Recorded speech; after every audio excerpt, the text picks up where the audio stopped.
परंतु जीवन शरीर से कुछ नहीं करा, बेहोश है, कनेक्शन ही नहीं है ब्रेन से कि इंस्ट्रक्शन जाए उठ जैसे कहने पर उठ नहीं रहा, तो वो तो जीवन दे रहा है उठ उठ उठ उठ, है ना, ऐसा कह रहा है, पर वो उठ नहीं पा रहा है क्योंकि ब्रेन नहीं सुन पा रहा है। ब्रेन का सुनना मतलब जीवन के इंस्ट्रक्शन ब्रेन तक नहीं जाए। और मृत व्यक्ति देख लो, सोच लो, पक्का हाथ खड़े करो जिनको लगता है कि यहाँ पे दोनों की क्रिया नहीं हो रही है। अरे हो रही है, देखो कितने लोग बोल रहे हैं। हाँ, फिर से सवाल क्लियर कर दूंगा। एक मिनट मैं क्वेश्चन को ठीक करता हूँ। दोनों की मतलब क्लियर हो गया ना, जीवन शरीर से करवाना। तो क्या यहाँ पे हो रही है? कितने लोगों को लगता है, कितने लोगों को लगता है नहीं हो रही है? थोड़े हाथ खड़े करो सारे। अब ललित हो रही है नहीं, और हो रही है तो एक भी नहीं, कोई है हो रही? जितेंद्र भाई एक तो निकले, बोले नहीं मैं बताऊंगा हो रही। चलो जितेंद्र भाई बताइए। अब शरीर मर गया है, शरीर ही मरता है।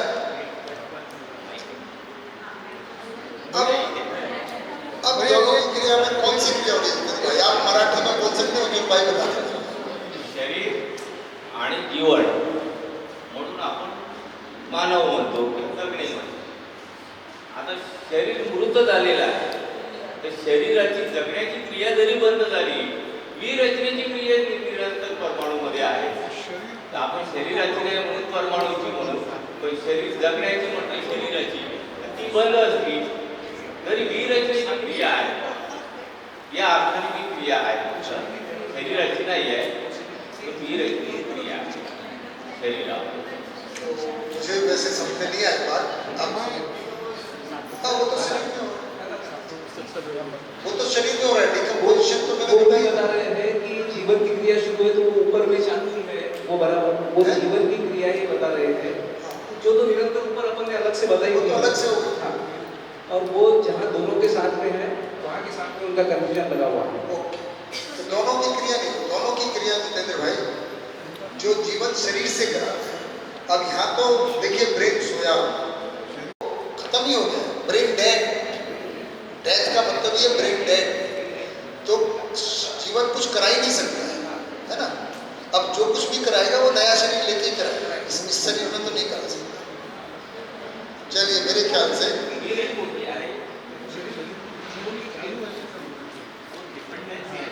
ब्रेन, ये चार्ट को आप देखना, अगर इसकी और कोमा को आप जोड़ सकते हैं अपने होमवर्क के लिए। अब कोमा में क्या होगा?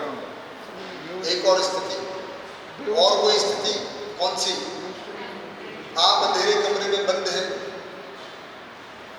अब कौन सी किसकी क्रिया चल रही है, कैसे चल रही है, ऐसा कुछ अपने हिसाब से आप सिचुएशन बना सकते हैं। कमल भाई सर एक प्रश्न है जी। जब शरीर और जीवन की क्रियाएं अपन देख रहे हैं और ऊपर लिख रहे हैं जगा हुआ, सोया हुआ, थोड़ा सा हाँ, जगा हुआ, सोया हुआ, बेहोश और मृत, ये लिख रहे हैं। हाँ, वो सारी जो स्थिति है वो तो ब्रेन की है। हाँ, और अपन चेक कर रहे हैं शरीर और जीवन में। तो भैया मैंने मानव बोला, मतलब मानव, आप जो भी है मानव है ना, तो ये सारे मानव की क्रिया है, मानव की बात कर रहे हैं, मानव की स्थिति है, मानव सोया हुआ है, जगा हुआ है, तो वही तो समझना है मानव में क्या सोया है क्या जगा है। पर ब्रेन की अगर स्थिति है और उसको शरीर के साथ में जोड़ने का मतलब ही नहीं रहेगा। क्यों नहीं रहेगा? ब्रेन तो शरीर का भाग है। पर अपन जीवन और उसके साथ में दोनों का मिला के बात कर रहे हैं, और वो सोई नहीं, जीवन तो सोता ही नहीं, समझ लो बेहोश भी नहीं हो रहा है और वो मृत भी नहीं हो रहा है, तो वो स्थितियाँ उसकी चेक कर रहे हैं अपन, वो क्या ठीक है? हाँ, तो आप बताइए इसमें मतलब क्या करना चाहिए, क्या नहीं?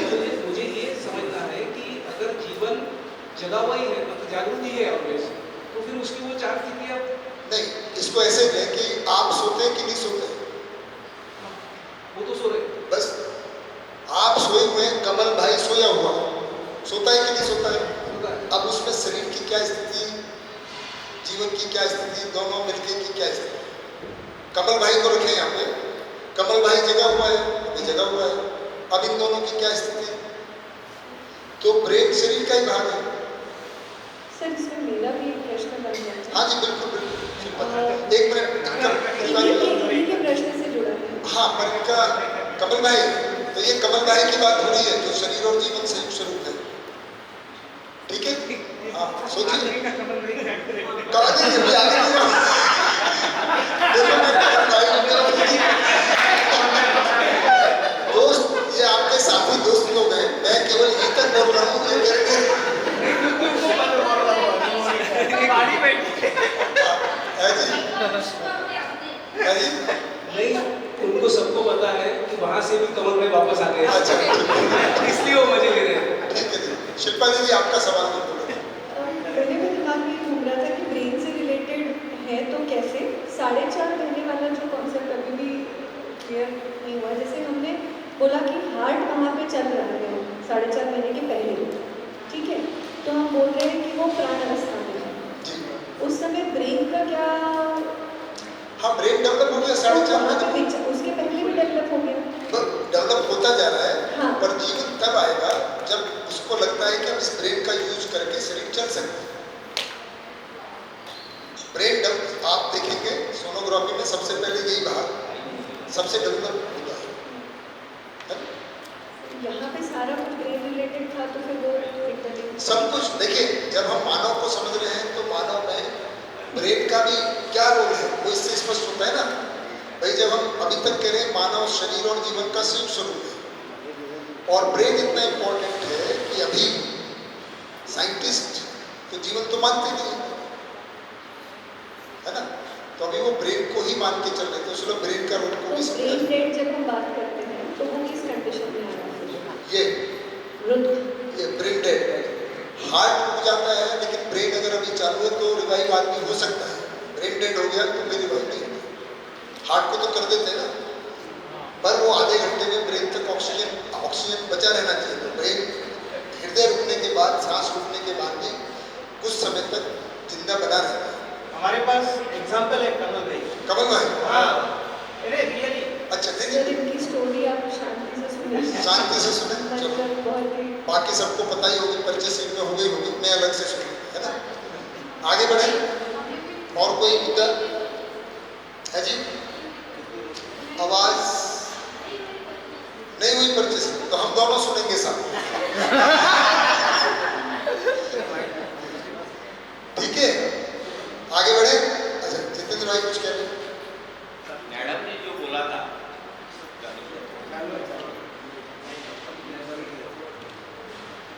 मैडम ने जो बोला था कि 4.5 महीने का जो प्राण अवस्था है शरीर माँ के पेट में, वो कैसा चल रहा है, जीवन तो नहीं है, ऐसे उनका क्वेश्चन मुझे लगा। तो मेरा कहना है कि माँ का जीवन है, माँ के जीवन से वो चल रहा है, शरीर बन रहा है, इसलिए वो चल रहा है। जीवन ले नहीं आया, लेकिन माँ का जीवन जो है उससे कनेक्टेड है, इसलिए शरीर बन रहा है। बढ़े, और कोई मुद्दा? आगे बढ़े। हाँ, राजेश भाई।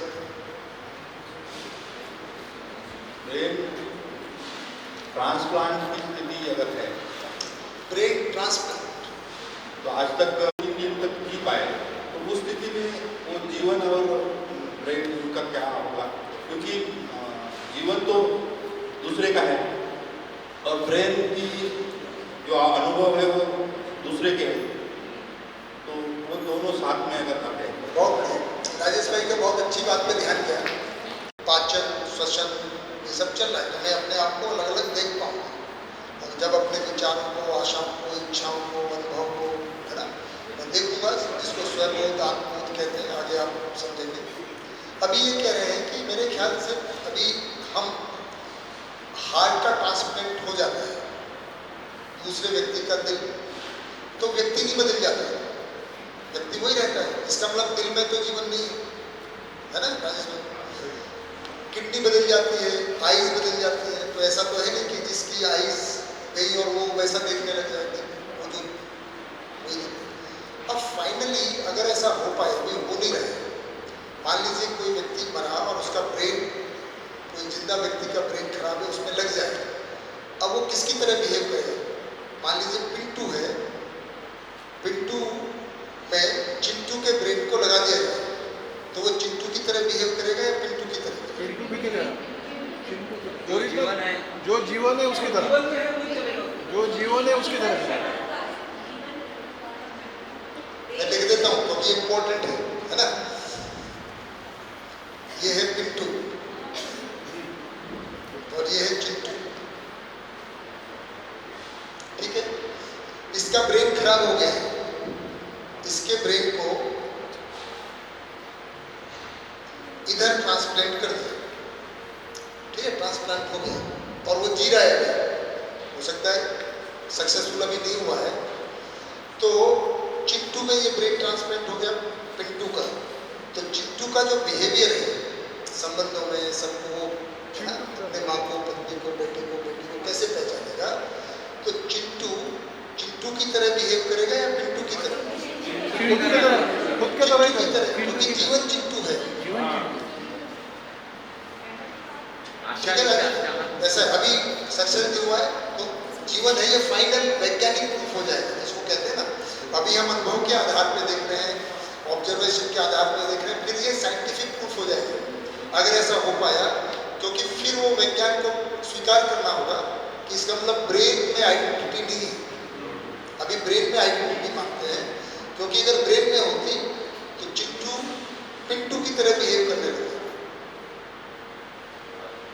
किसी भी अनुसंधान का कोई भी इन्वेंशन या डिस्कवरी होती है, एक फंडामेंटल कंडीशन होती है, तो कोई नई चीज होनी चाहिए जो मानव को पता नहीं था।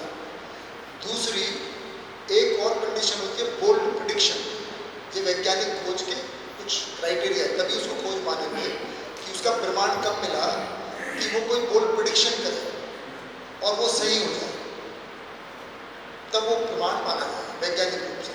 तो मध्यस्थ दर्शन का ये बोल्ड प्रिडिक्शन कह सकते हैं आप कि अगर ऐसा हुआ कभी तो चिंटू की तरह बिहेव करेगा, और ऐसा हो गया तो जीवन का प्रमाण साइंटिफिकली जिसको वो मानते हैं। अभी हम अनुभव के आधार पर, ये भी साइंटिफिक है पर उसको भी वो एक्सेप्ट नहीं करते, ऐसा है। मेरा एक प्रश्न है। जी सुरेखा जी, मैं 2-3 सौ प्रश्नों का उत्तर नहीं मिल रहा है। नहीं मिल रहा है, राहुल भाई से पूछ रहे थे। अभी मैं मेरे उम्र का मेरा मामा आपके उम्र का आपका मामा है, बराबर उम्र है मामा की, सगा नहीं नहीं सका हो जाते हैं। हो जाता है, अब क्या आप पहले से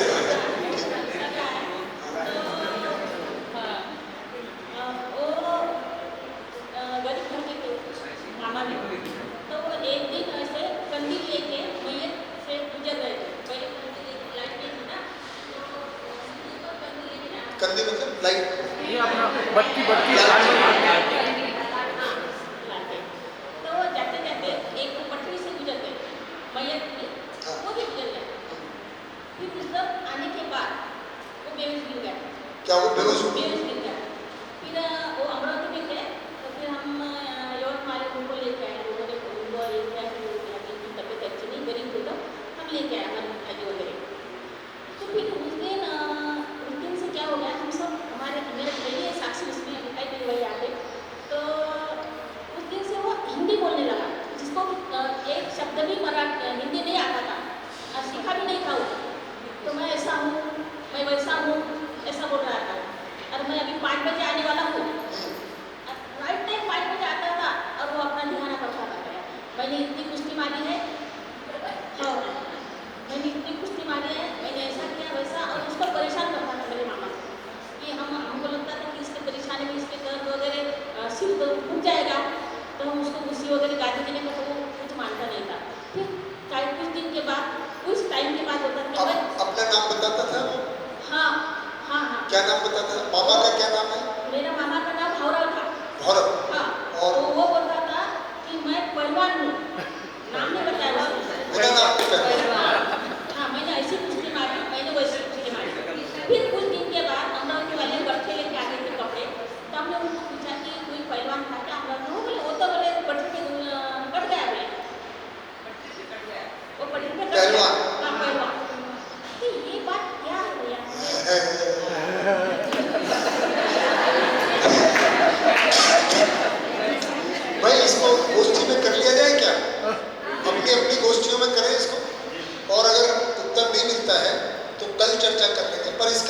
बहुत बढ़िया एक्सप्लेनेशन में शॉर्ट में बता देता हूँ। अब यहाँ तो हम ब्रेन को बदलने की बात कर रहे हैं। अब मान लो पिंटू मर जाए और ये पहलवान है, हाँ पिंटू मर गया और वो जीवन, और ये चिंटू, अब वो पहलवान मरा है और उसको तुरंत ही चिंटू जाता हुआ दिखाई दिया और चिंटू का जीवन थोड़ा सा भी शरीर चलाने में कमजोर है, तो इसको लगा यार अभी कौन दूसरा छोटे बच्चे को चलाए, कुश्ती करनी इसी के साथ इस शरीर को, तो उसमें वो उसको जीवन में घूमने लग जाए, ऐसा हो सकता है।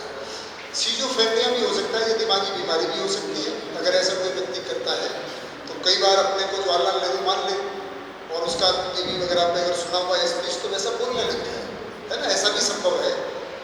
ज़्यादा संभावना इसकी है कि वो पहलवान, जैसे बहुत सारे लोग बिना उसकी लालटेन को या रोशनी को जलाए हुए अमिताभ बच्चन की तरह बिहेव करते हैं दिन रात, है ना, और उनको मिमिक्री करते रहते हैं, वो सोते होते देखते सब समय, तो ऐसा ही लगता है कि घर वाले बोल भी देते हैं तेरे पास तो अमिताभ का भूत आ गया, तो वो क्या है, सिजोफ्रेनिक होगी बीमारी कि अब अपने को अपना भूल ही नहीं, है ना, कभी तो अमिताभ की तरह कभी किसी और की तरह अक्षय की तरह एक्टिंग करते हैं, तो क्या किया उन्होंने उसको अपनी आइडेंटिटी को पूरी तरह उसके साथ समेट लिया। तो एक तो संभावना ये हो सकती है कि वो उनके साथ कोई इंट्रैक्शन होता होगा, है ना, और दूसरा ये भी है, ये भी संभावना तो है, पर आजकल ये बहुत कम हो गई, क्योंकि अभी क्या है, पहले बहुत गांव दराज में होती थी, क्योंकि है ना बहुत ज़्यादा अंधविश्वास, मैंने कहा ना कुछ भी चीज़ हाँ काम करती है जहाँ उसके होने की स्वीकृति होती है। गाली दी तो उसी को लगेगी जिसको उस गाली का पता है, जिसको पता ही नहीं, हाँ हाँ हाँ, और दो गाली क्या है, फ्रेंच में किसी को गाली दो क्या पता चलेगा, नहीं आता, है ना, संधु ऐसे ही होगा। इसी तरह ये भी ऐसे ही होता है कि जीवन उसी के पास जाता है ऐसा जिसको लगता है, जिसका होता है कि भूत आते हैं और बहुत डरता है ऐसी चीज़ों से, ऐसा नियम है। पर इसको और गोष्ठी में मेरे ख्याल से और खूब अच्छे से खंगा लें, अगर कुछ कन्फ्यूजन होता है तो कल ले लेंगे इस क्वेश्चन।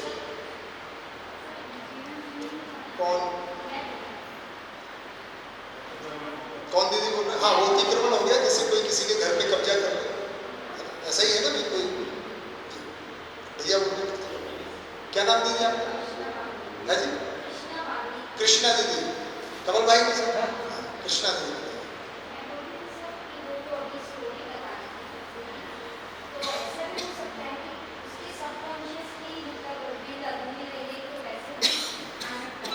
इसीलिए मैंने कहा ये अपने आप में बहुत बड़ा चैप्टर है, मतलब जीवन का चैप्टर ही एक तो अपने आप में बड़ा है, फिर ऊपर जीवन कहाँ किस में घुस जाता है और कैसे घुसता है, फिर ये मेरे ख्याल से गोष्ठी में करें, है ना। और बस कंक्लूजन ये कि इससे हमारे सुखी होने में कोई योगदान नहीं होगा, समझने में भी नहीं होगा, थोड़ा टाइम पास बढ़िया हो जाता है इससे, है ना, कि देखो उसको भूत आया भूत प्रेत की कहानियाँ बचपन से हमको ये बड़ी रुचिकर लगती है, पर इनसे बहुत कंक्लूजन निकलता नहीं, इतना ये जीवन है तो कभी कभी किसी के शरीर पे अतिक्रमण कर सकता है, इतनी बात है। अब उसकी इच्छा अधूरी भी रह सकती है, मर्डर में कई बार ऐसा हो जाता है, कुछ कुछ ऐसा होता है, पर मैंने जैसे बताया फिर अपने आप में एक लंबा कथानक है और कहानियाँ ही है, मतलब इसमें कोई बहुत ज्ञान नहीं निकलता, निष्कर्ष नहीं निकलता, इसके अलावा कि जीवन होता है और कभी कभी अपने शरीर के साथ साथ दूसरे शरीर को भी मतलब अगर कर लेता है तो अतिक्रमण हो जाता है। ठीक है सुरेखा जी, आगे बढ़े जी। हाँ जी, अब क्या बचा है, क्या समझना चाहते हैं? मेरी तरफ से तो हो गया पूरा, जीवन में विश्वास में। जैसे आपने कहा जीवन है सूक्ष्म रूप में, परमाणु में, व्यापक में रहता है, और इस जन्म में जो भी उसकी समझ है उसी समझ के साथ वो अगले शरीर में प्रवेश लेता है और उस समझ को पूरा करने में लगा होता है। तो सपोज 80 साल पहले एक आध जीवन है और उसने समझ उसकी समझदार मानव तक बढ़ा दी, समझदार तक बढ़ा दी, अनुभव संपन्न हो गया। हाँ, और अब इस नए शरीर को उसने अभी अभी शुरू किया है यात्रा। ओके, तो वो तो जब किड्स रहेगा तो 18-20 साल तक तो वो उसका ब्रेन जैसे काम कर रहा है, जैसे इंस्ट्रक्शन आ रही है उस हिसाब से बिहेव करेगा। लेकिन वो तो पहले से समझदारी तक जा चुका था, तो उसका प्रमाण हम उस बच्चे में कैसा होते हुए देखें। हाँ, ये बढ़िया बात है। क्या लगता है आपको, कौन इसका जवाब दे पाएंगे? सवाल समझ में आ गया विश्वास भाई का क्लियर? वो कह रहे हैं कि अभी तो हमने ये कहा कि भाई वो, अब मैंने मिटा दिया कि अभी तो भ्रमित व्यक्ति मरता है तो जितनी समझ के साथ मरता है उतने के साथ जाता है ना, और नए शरीर में जाता है।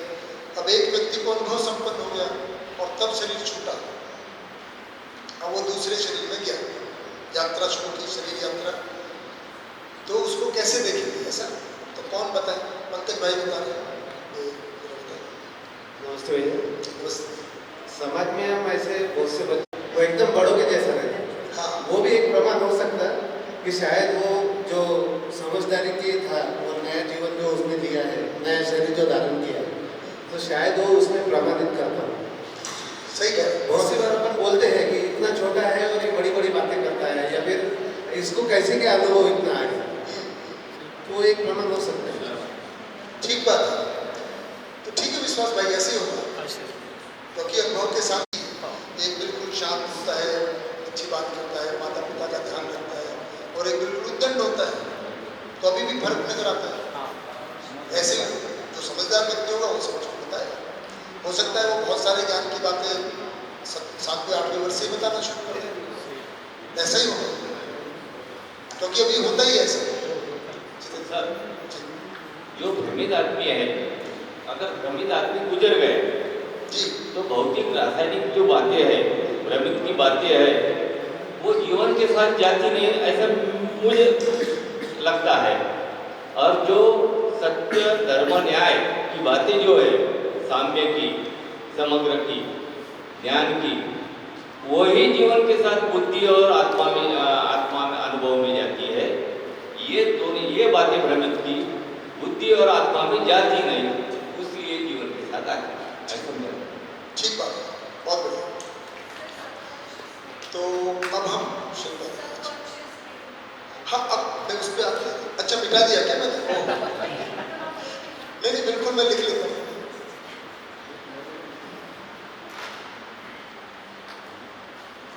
वैसे मैं वो बताता तो उसमें आता है, पर फिर भी बहुत दिन है। तो हम अब जीवन क्रिया को देखेंगे, है ना। आपने परचेसिंग में किया था, थोड़ा डिटेल में उसको देखते हैं। परचेसिंग में तो किया ही। तो जीवन को, जैसे हमने कहा अस्तित्व दर्शन ज्ञान, तो हमने अस्तित्व क्या है, कैसा है, उसमें क्या डायरेक्शन है, उसको समझा, है ना। तो अस्तित्व सहअस्तित्व है, अस्तित्व में संपन्नता है, यानी कि व्यापक में संपन्न इकाइयाँ हैं, सहअस्तित्व। श्रम गति परिणाम, उसके फलस्वरूप क्या है, अमृतत्व है, गठनपूर्णता है, क्रियापूर्णता है, आचरणपूर्णता है। और उसी तरह से विकास का विकास, जागृति की यात्रा है। और अस्तित्व सहअस्तित्व स्वरूप में नित्य वर्तमान है। There is no past, there is no future, just is है। अस्तित्व के लेवल पे नित्य वर्तमान है, क्योंकि हम क्रिया के आधार पर समय को देखते हैं। क्रिया की अवधि ही काल है, क्रिया की जो ड्यूरेशन है, the duration of any activity is time, ऐसा बोलते हैं। The duration of any activity, उसको हम किसी भी तरीके से मेजर करते हैं, और अभी हमारे पास मेजर करने का तरीका है उसको कंपेयर करना with the revolution of the earth around sun. ये टोटल बात है। अब हम जीवन को समझ रहे हैं, तो हमने क्या क्या समझ लिया कि जीवन है गठनपूर्ण परमाणु। उसका स्वरूप क्या है, जैसे हाइड्रोजन का परमाणु है, हीलियम का परमाणु है ना। कल दीदी ने बताया सोडियम है, क्लोरीन है, ये सब परमाणु है। तो परमाणु जड़ परमाणु है जो 94 to 180 तरह के, there are around 118 kind of insentient atoms.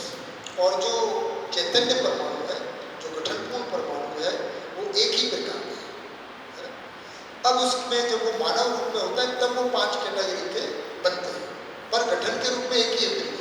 चाहे वो पशु मानव हो, राक्षस मानव हो, है ना, देव मानव हो, दिव्य मानव, उसका स्ट्रक्चर तो ऐसा ही रहेगा, वो नहीं बदलता। ठीक है। अब इनमें क्रियाएं कैसे होती हैं, जीवन की क्रिया क्या है? 10 क्रियाएं होती हैं। ये आपने परचेसिंग में किया है, काफ़ी कुछ वहाँ कर ही लिया है। इसको हम थोड़ा सा और डिटेल में इस बार देखते हैं। तो 3 तरह से हम क्रियाओं को देखेंगे। एक तो भ्रमित मानव में कैसे होंगे, एक जागृत मानव में कैसे होंगे। थोड़ा थोड़ा हमने अध्ययन प्रक्रिया में देखा है, पर उस समय हमने विचार और उसके अर्थ में देखा है। अब हम उसको तुरंत आस्वादन इस तरह से देखेंगे, है ना। और अब हम मध्यम में लग गए, तो हम में क्या क्रिया होगा, तो उससे हमको क्लू मिलेगा कि और आगे कैसे बढ़े, क्योंकि जो कुछ होना है वो जीवन में है। तो इस तरह से हम 3 तरह से आज जीवन विधि को देखते हैं। तो पहले भ्रमित की स्थिति को और है ना इन क्रियाओं को देखने के लिए थोड़ा सा एक्सपेरिमेंट करते हैं, है ना। तो कहाँ है प्रकाश भाई, इधर बैठे, शिल्पा दीदी तो उधर, प्रकाश भाई कहाँ है? प्रकाश भाई ने मुझे बताया है कि आज शाम को आपकी दावत है। क्या है? बढ़िया। और वो उनको बहुत बढ़िया लगा ये शिविर, है ना प्रकाश भाई। तो उनको लगा कि मेरे बच्चे भी इतना बढ़िया काम कर रहे हैं एजुकेशन में, और उन्होंने ये शिविर कराया और दिया, इतना समाज सेवा में लगे, इनका दिल बहुत खुश हो गया और आप लोग भी बहुत अच्छे लगे। तो उन्होंने शाम को आपके लिए अलका दीदी क्या किया है, दावत, है ना, बुला लिया है। और ये जो जगह है पीछे, आज शालिनी दीदी बोली थी वहाँ बढ़िया हवा चल रही है, वहाँ पे तंबू लग जाए तो कितना बढ़िया, तो तंबू लगा दिया। क्या लगा दिया? टेंट। तो उन्होंने कहा है अपने परिवार के साथ आप बुला लो जो बुला सकते हैं, है ना, उनको यहाँ बुला लीजिए और शाम को सबको दावत में आना है। और आशीष भाई, शिल्पा दीदी, मैं और राहुल भाई इनके सामने खड़े होकर आपका स्वागत के लिए गेट पे तैयार हैं। कितने बजे बुलाया है प्रकाश भाई? 8 बजे, ताकि आप कहीं पर भी हैं तैयार वगैरह होके आ जाए। यवतमाल में है, थोड़ा पास है, यहाँ पे इधर आ गए आप। और अंदर जो है तो टेंट लगा हुआ है। कौन से कलर का है टेंट? गुलाबी रंग का। और उसके ऊपर कनात जो लगी हुई है वो कौन से कलर की है? हाँ जी, येलो, गोल्डन। तो टेंट कैसा है? पिंक कलर का है। और कनात जो लगी हुई है वो गोल्डन कलर की है ना। ये हो गया बिल्कुल। और इन्होंने कहा अंदर जाइए, सब कुछ बढ़िया से है। बफे लगा हुआ है। क्या लगा हुआ है? बफे, पता है, एक तरफ खाना लगाते। अब आप ये मत पूछिए उसमें क्या है, जो आपकी इच्छा है वो वहाँ है। आपको केवल एक काम करना है, अपनी प्लेट लेना है और जो भी आपको ठीक लगता है। राउंड टेबल पे कौन सा कलर का कपड़ा बिछा हुआ है? व्हाइट। कुर्सियाँ भी हैं, कुर्सी को कवर किया। कौन से कलर का? हाँ जी, कौन बता रहे हैं? सुरेखा दीदी बताया जाती है भैया, हमारी सिल्वर कलर है,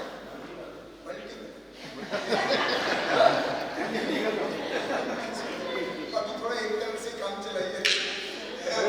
कौन सा कुर्सियाँ? देखिए शरीर भाई, आप बताइए भाई। ऊपर व्हाइट कलर का कपड़ा है और कुर्सियों पर रेड कलर। आपको प्लेट में अपने अपने पसंद की चीज उठानी है, उठा लीजिए लाइन में लग के। खाना नहीं, प्लेट को सामने रख के केवल देखना है और मुझे बताना है कि प्लेट में रखा क्या है। इतना काम करना है, क्योंकि ये एक्सपेरिमेंट है ना। तो सबसे नहीं पूछ पाएंगे, तो 2-4 लोग जो वॉलंटियर कर सकते हैं, 1-2 को मैं पूछ लूँगा, 1-2 अपने से आ जाए। तो मैं दोबारा से दोहराता हूँ, बफे है, सब सामान लगा हुआ है ना। आपको प्लेट में उठाना है, टेबल पे बैठ जाना है।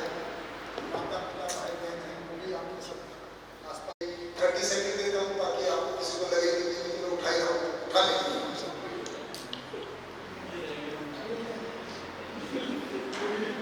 ऐसे कार्यक्रम में लाइन क्यों जाती है? कार्यक्रम लाइन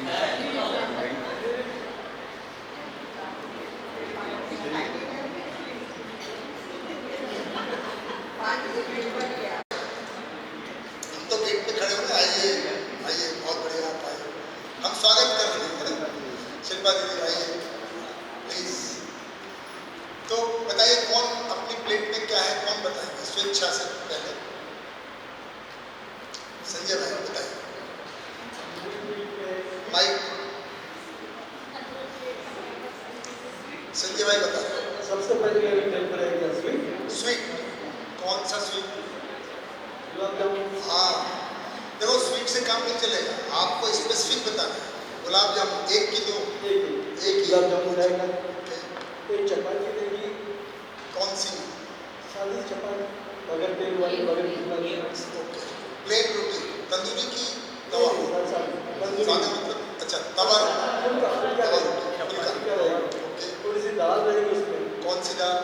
सादी दाल रहेगी, चिली दाल। ये सब सादा कौन सी दाल? तुअर की दाल। अरहर की है, जीरा दाल, जीरा दाल। येलो दाल, जीरा दाल।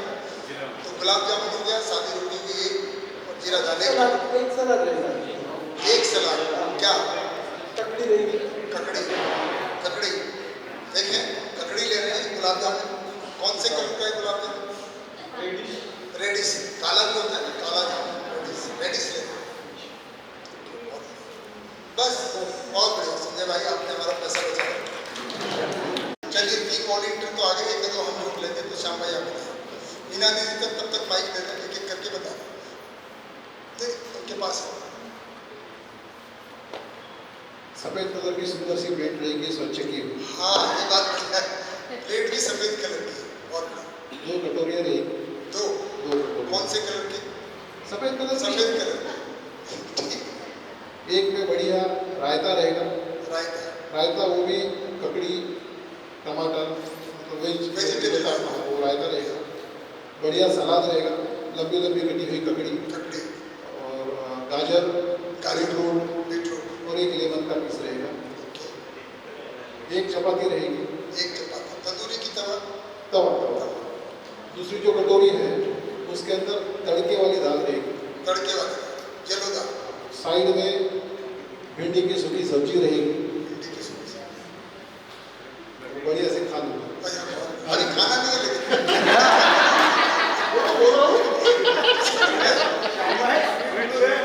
स्वीट नहीं चाहिए।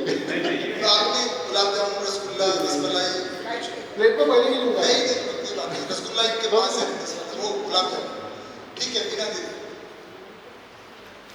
तो एक भिंडी की करारी सब्जी आपकी, कुरकुरी भिंडी सूखी, सलाद काफी सारा है, टमाटर, रायता, ककड़ी, रायता। गाजर, एक रोटी है और येलो दाल है। हाँ जी। सबसे पहले प्लेट स्वच्छ की, उसके बाद सॉल्ट, सॉल्ट, उसके बाद सलाद, सलाद, ककड़ी, गाजर, बीट, नींबू, पत्ता गोभी, ये सभी।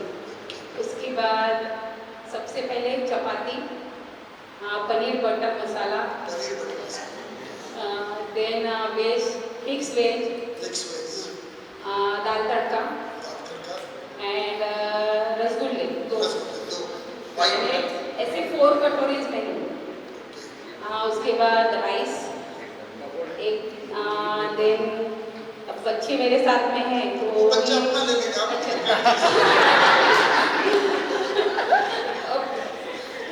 स्टार्टर में अगर रखते हैं तो जो भी है अगर रखने देंगे कहाँ खाएंगे समझिए, आप क्या आपको बताइए।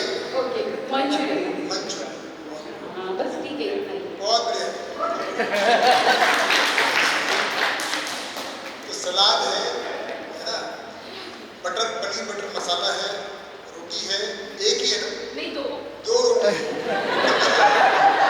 वो बताइए तवा की तंदूरी?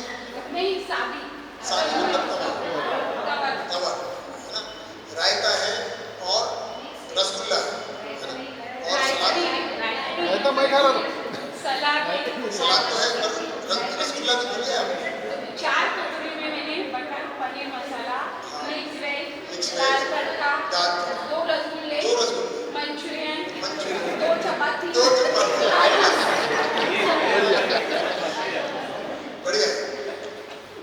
अच्छा शिल्पा जी, अवनी बेटा आप बताएं, अवनी बेटा के लिए अगर माइक पहले इधर, एक माइक तो इधर है।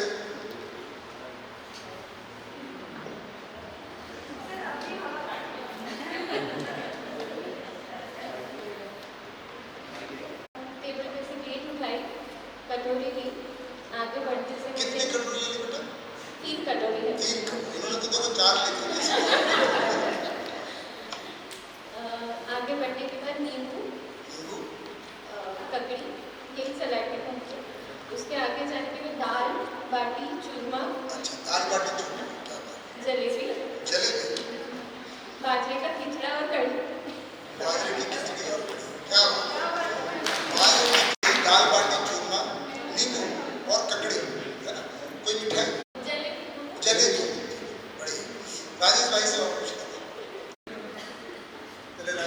जी श्याम भाई की तरह ये प्लेट उठा लूँगा मैं, और प्लेट में 2-3 बाटियाँ रहेंगी, 2-3 बाटी, कटोरी, और उसमें एक में बटर चिकन, और दूसरे में बिरयानी होगी, बिरयानी, चिकन बिरयानी नहीं mutton biryani, mutton biryani, mutton biryani, एक में चिकन और एक में ये, और दूसरा सूखा प्रॉन होगा, प्रॉन्स, और मछली होगा, फ्राइड मछली, उसके साथ में नींबू भी होना, और उनको मैंने पूछा कि कुछ कोल्ड ड्रिंक जैसा कुछ पिया वगैरह तो नहीं पकड़ा।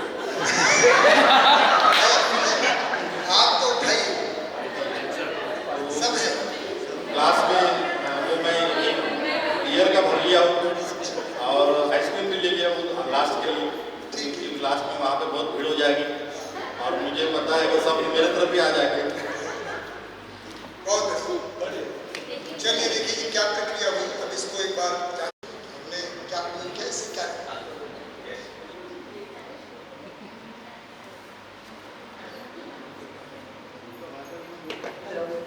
प्लेट हमने आगे सलाद, चटनी और ये सब चीज़ें तो घर पे खा लूँगी, सलाद, चटनी ये सब घर पे पेट में क्या है तो रोज ही खाते हैं।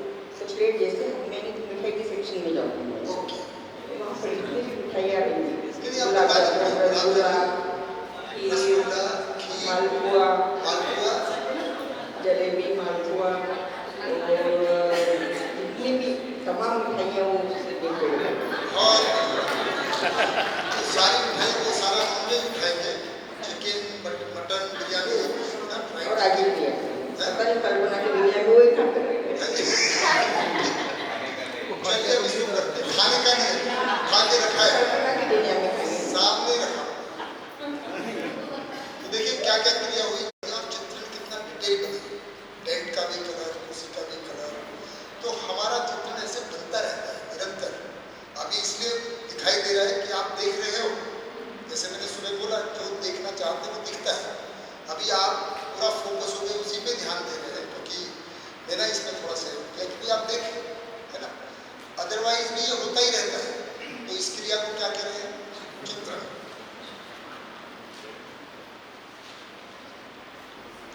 है ना, इस क्रिया को क्या कह रहे हैं, चित्रण कह रहे हैं। तो ये पूरा चित्रण बना, फिर है ना, आपने चीजें उठाई, तो किस आधार पे उठाई, उठाना, इतनी सारी चीजों में से आपने कुछ ही चीजों को लिया अपने अपने पसंद के साथ, अपने अपने पसंद। तो इस क्रिया को क्या करें, जय। तो बहुत सारा जीवन में हुआ, है ना, और यहाँ तक जब उठाने गए तो शरीर के द्वारा उठाया, उससे पहले निर्णय हो गया जीवन में, जिसको हम कह रहे हैं चयन, है ना। तो ये चयन क्रिया मैं अपने हिसाब से लिख रहा हूँ, उसको क्रम में बढ़ाऊंगा। अगर आप लिख रहे हो वैसे तो लिखा ही होगा आपकी बुक में, पर फिर भी देख सकते हैं। अब ये जो चयन किया हमने, इसका आधार क्या था, पसंद। कौन सी चीज हमको, कौन सा स्वाद लेना चाहते हैं, यही हो ना, क्या हम स्वाद लेना चाहते हैं, तो ये आस्वादन की क्रिया होगी, जिसमें जिसको जो स्वाद दिखाई दिया वो लिया, तो आस्वादन और चयन। फिर बहुत सारा जो आपने कहा कि भाई एक रोटी, आपने एक रोटी ली, तवा रोटी ली, है ना, गुलाब जामुन लिया, रेडिस लिया, ये सब जो लिया, है ना, अपनी बेटा ने जलेबी ली, और इन्होंने तो सारी मिठाइयाँ ले डाली, है ना, रसगुल्ला भी, गुलाब जामुन, मालपुआ, खीर, सब कुछ, है ना। तो ये सब क्या है कि हम बाकी चीज़ों से हमको तुलना करते हैं, कौन सा हमको प्रिय है ना। तो हमने इतनी सारी चीज़ों में, एक तो हमने अपना स्वाद देखा, इसमें स्वाद आएगा, और एक तुलना की, तो इस क्रिया को कह रहे हैं तुलन। अब जैसे श्याम भाई हैं, उन्होंने केवल बहुत सारा सलाद दिया और थोड़ी सी दाल ली, एक कटोरी रायता लिया, रायता, ये ककड़ी का रायता। तो ऐसा क्यों लिया, वो बहुत सारा, जैसे दीदी ने बहुत सारी मिठाइयाँ ली, आपने ऐसा क्यों नहीं किया? मेरे को पसंद है वो सलाद खाना, पसंद है सलाद, क्या मतलब क्यों पसंद है सलाद? सेहतमंद है ऐसा लगता है। सेहतमंद है ना। तो तुलना में हम करने की प्रिय सल्ला दीदी को सेहत से कोई लेने देने नहीं। कुछ होगा तो देख लेंगे भाई साहब। अपने को तो प्रिय की दृष्टि से क्या देखा आपने, उसको हित की दृष्टि से देखा। तो तुलन जो होता है, तो मैं अभी तीनों को अलग अलग कर देता हूँ, है ना। आस्वादन,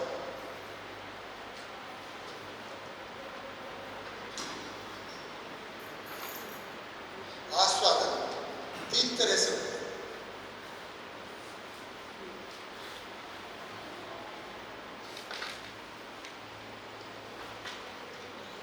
आस्वादन कितने प्रकार से होता है? 3 प्रकार से।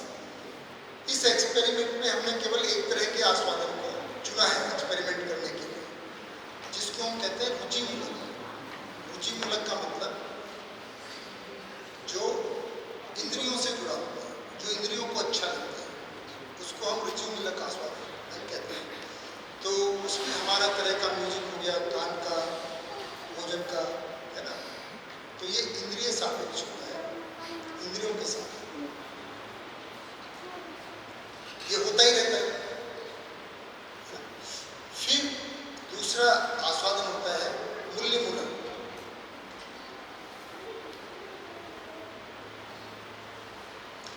पहले में भी मूलक नहीं लिखा है, लिख सकते हैं। मूलक मतलब जिसके मूल में रुचि है, वो आस्वादन। तो ये आस्वादन की क्रिया होती है, इसके आधार पे हम चयन करते हैं कि हमको क्या अच्छा लगेगा, है ना, किसमें हमको मजा आएगा। तो खाने पीने के रूप में होता है, कहाँ घूमने जाना है, किस आधार पे निर्णय लेते हैं, फिर वही सारी क्रिया करती है। तो पहले आप में चित्र बनता है, बच्चा बोलता है पापा पहाड़ों पे चलते हैं, तो उसके अंदर पूरा पहाड़ का चित्र है। अब उसको आस्वादन लेना है, देख के, घूम के, तो वहाँ देखने वाला ज़्यादा होगा, है ना। अगर हम कहते हैं बेटा कहाँ खाना खाने चल रहे हैं आज रेस्टोरेंट में, तो बच्चा बोलेगा चाइनीज चाउमीन, तो वो क्या है, उसका चाउमीन का चित्र, वहाँ जाके उसका आस्वादन लेना चाहेगा। तो इस तरह सबका चित्रण बनता ही रहता है, घूमने के लिए, जाने के लिए, खाने के लिए, इंद्रियों का जो भी। अब और बोर हो गए तो आपको म्यूजिक सुनना है, तो कौन सा म्यूजिक सुनना है जो आपको प्रिय होता है, तो वो प्रिय के आधार पर तुरंत होता है। और ये जो चयन है, बड़ा आस्वादन है, ये रुचि मूलक के आधार पर होता है। लेकिन हमको माँ के साथ अच्छा लगता है, पिता के साथ अच्छा लगता है, भाई के साथ अच्छा लगता है, आपकी सहेली आती है, फ्रेंड आता है, उसके साथ आप रुचि को भूल के घंटों घंटों गुजार देते हैं। तो ये कौन सा स्वाद है? कौन सा है? मूल्य मूलक। अश्विनी दीदी कौन सा है जो संबंधों में हमको अच्छा लगता है? अब आप पहचाने कि रसगुल्ले का या गुलाब जामुन या रसगुल्ले का स्वाद और एक माता पिता या भाई बहन के साथ या सहेली या मित्र के साथ जो अच्छा लगना है, एक ही कि अलग अलग है? बिल्कुल अलग है, क्वालिटी बिल्कुल अलग है ना। ये क्षणिक रहता है, ये क्षणिक सुख देता है, ये दीर्घ सुख देता है। और सूत्र ऐसा है कि जिनके पास ये होता है, ये गौण है, गुरु मूल्य में लघु मूल्य समाया रहता है। अगर इसमें हम जीते हैं तो इसकी परवाह कम होती है।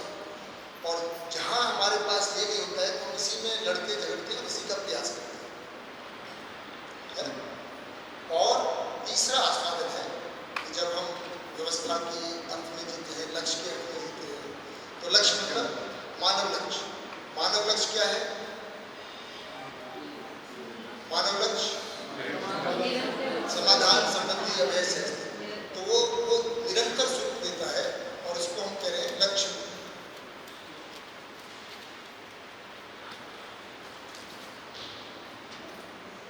तो ये तीनों तरह का आस्वादन होता है। अब ये कैसे बदलता है?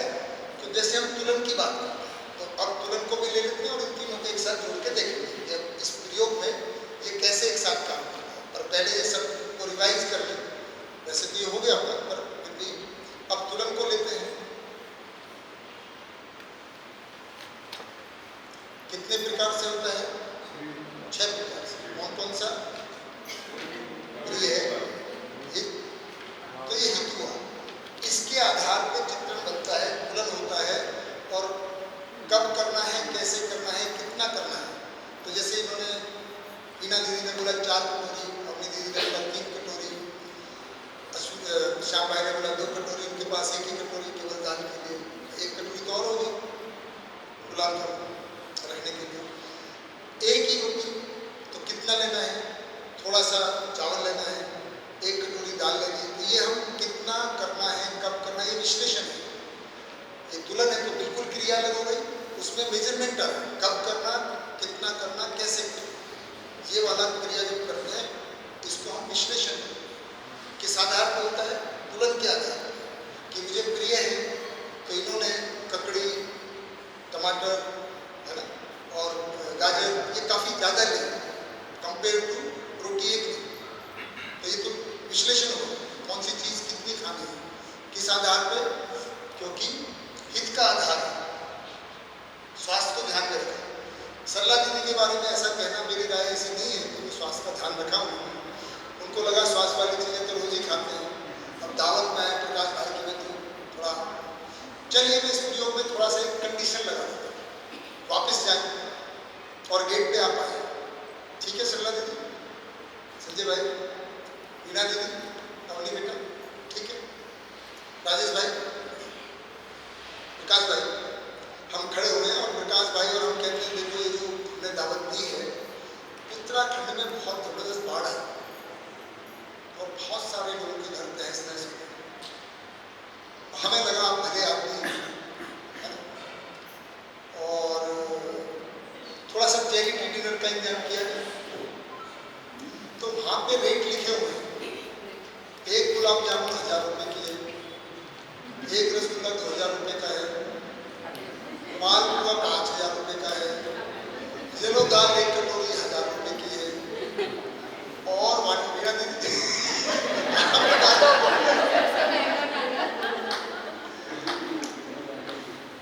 पनीर बटर मसाला एक कटोरी 5000 रुपये, एक रोटी 2000, बटर चिकन 10,000 रुपये का है,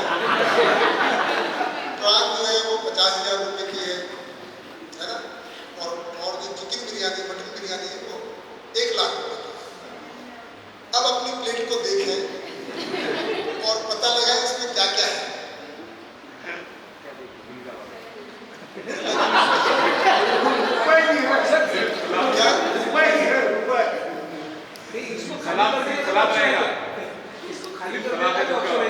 सरला दीदी कह रहे मेरा तो उपवास है मैं तो बस मिलने आई थी, घर से खाते मैंने सरला दीदी कह रहे थे संजय भैया चयन बदलेगा, तुरंत चयन बदल गया प्लेट में से जो हमने उठा के रखा। राजेश भाई भी कह रहे देखो मैं तो वेजिटेरियन हूँ, वैसे बोलने के लिए और आज वो भी नहीं खाना है ना, आज तो गुरुवार जैसे ही कंडीशन बदलती है हमारा चयन बदल जाता है। अब प्रिय सब गायब हो गया, प्रिय और हित केवल लाभ बचा रहा है, इसको कह रहे लाभ दृष्टि। यार ऐसा थोड़ी है, प्रकाश भाई ने बुलाया इससे तो अच्छा बाजार में है ना, रसगुल्ला जो है वहाँ पे 20 रुपये का मिल जाता है, ये कौन सा 1000 रुपये का है ना। तो इसको हम कह रहे हैं हित की बजाय लाभ। अभी इसमें ये तुरंत होता ही है। आप अपना पूरी अगर क्रियाओं को देखेंगे, बाजार जाते हैं कोई कपड़ा खरीदते हैं तो तीनों को देखते हैं, प्रिय को भी कितने का है, सूट करता है, नहीं करता है, देखने में अच्छा लगेगा, प्रिय है ना, शरीर को कोई नुकसान तो नहीं करेगा, और कितने का है लाभ, ये तीनों को देखते ही।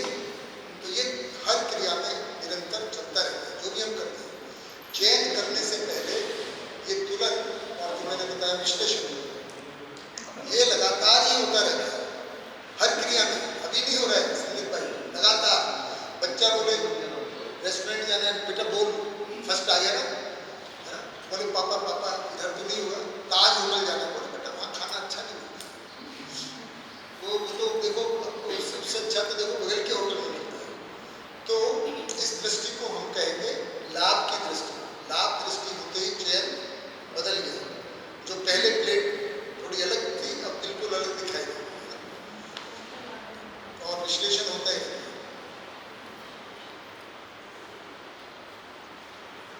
अब इस एक्सपेरिमेंट को थोड़ा सा और बढ़ाते हैं, वापस गेट पर काम करें। कहाँ खड़े हुए आप? गेट पर खड़े और प्रकाश भाई हम और राहुल भाई बोलते हैं आइए भाई देखो ये उत्तराखंड में बाढ़ आई हुई है और क्या है कि वहाँ पे सोम भाई की फैमिली है ना, और एक योगेश शास्त्री भैया है उनकी फैमिली है, और ऐसे ही एक दो फैमिली है जो हमारे मित्र वगैरह हैं, और उनकी मदद करने के लिए हमने ये डिनर किया है। रेट तो वही है ना? तो हमने सोचा कि भाई आप सब भले आदमी इतने दिन से बढ़िया से सेवन कर रहे हैं, और हमने सोचा कि सोम भाई, योगेश भाई, जैसे मौली भाई जो परिवार के लोग हैं, उत्तराखंड में उनके घर गए हैं, हम सोच रहे कुछ पैसा इकट्ठा हो तो कुछ मदद कर लें, चाहे पानी तो पहुँचा ही दें, कम से कम पानी वानी। अब आपकी प्लेट में देखिए कुछ हुआ, कौन कौन सी चीज़ वापस आई? अब थोड़ी महंगी चीजें आई है, थोड़ी महंगी चीजें आएगी, थोड़ी आई, मेरी भी चेंज हो जाएगी। सरला दीदी कुछ आया वापस? सलाद वाला आ जाएगा। चेंज हो जाएगा। उपवास टूट गया, बोले नहीं कुछ तो खा लेंगे, अपनी बेटा कुछ तो खाएंगे। राजेश भाई दया पावा सोम भैया की बात आई तो खा लें। हाँ, तो अब हमको, क्योंकि अब पहले जो बात हो रही थी पता नहीं कहाँ किसकी मदद, पता नहीं लूटी तो नहीं रहे हैं, ऐसा होगा पैसा ले लेंगे या क्या पता नहीं किसको देंगे। अब हमने बताया कि नहीं देखो ये परिवार है, ये लोग हैं और आप उनको जानते हैं, तो तुरंत ही कौन सी दृष्टि उदय हुई, इसको हम न्याय दृष्टि बोलते हैं, जहाँ हमको एक संबंध नजर आया। तो संबंध हुआ तो अभी तक प्रिय लाभ में केवल रुचिमूलक आस्वादन हो रहा था।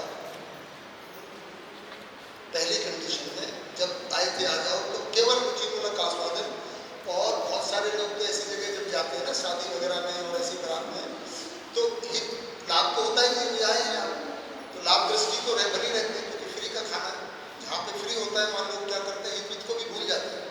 आज तो सलाह दीदी मैं आपके लिए नहीं बोल रहा हूँ, मैं जनरल बता रहा हूँ, बिल्कुल। तो जितना प्रिय है केवल वो प्रधान दृष्टि से देखते हैं, कुछ कुछ लोग हैं फिर हित की दृष्टि से देखते हैं, लेकिन अभी है ना ये अगर इंद्रिय के साथ होती है, ये हित स्वास्थ्य को ध्यान में रख के होता है, और ये वस्तु या मनी एक्सचेंज में हमको कम देके ज्यादा मिल रहा है तभी हम कोई एक्सपेक्ट करते हैं। तो ये तीनों दृष्टियों में केवल रुचि मूलक आस्वादन होता है, इसी को लेने के लिए हमारा सारा कार्यक्रम रहता है, और हम तुरंत भी कुछ भी जब करते हैं तो ये ही और आप करते हैं। भाई थोड़ा संदीप भाई बोले थे।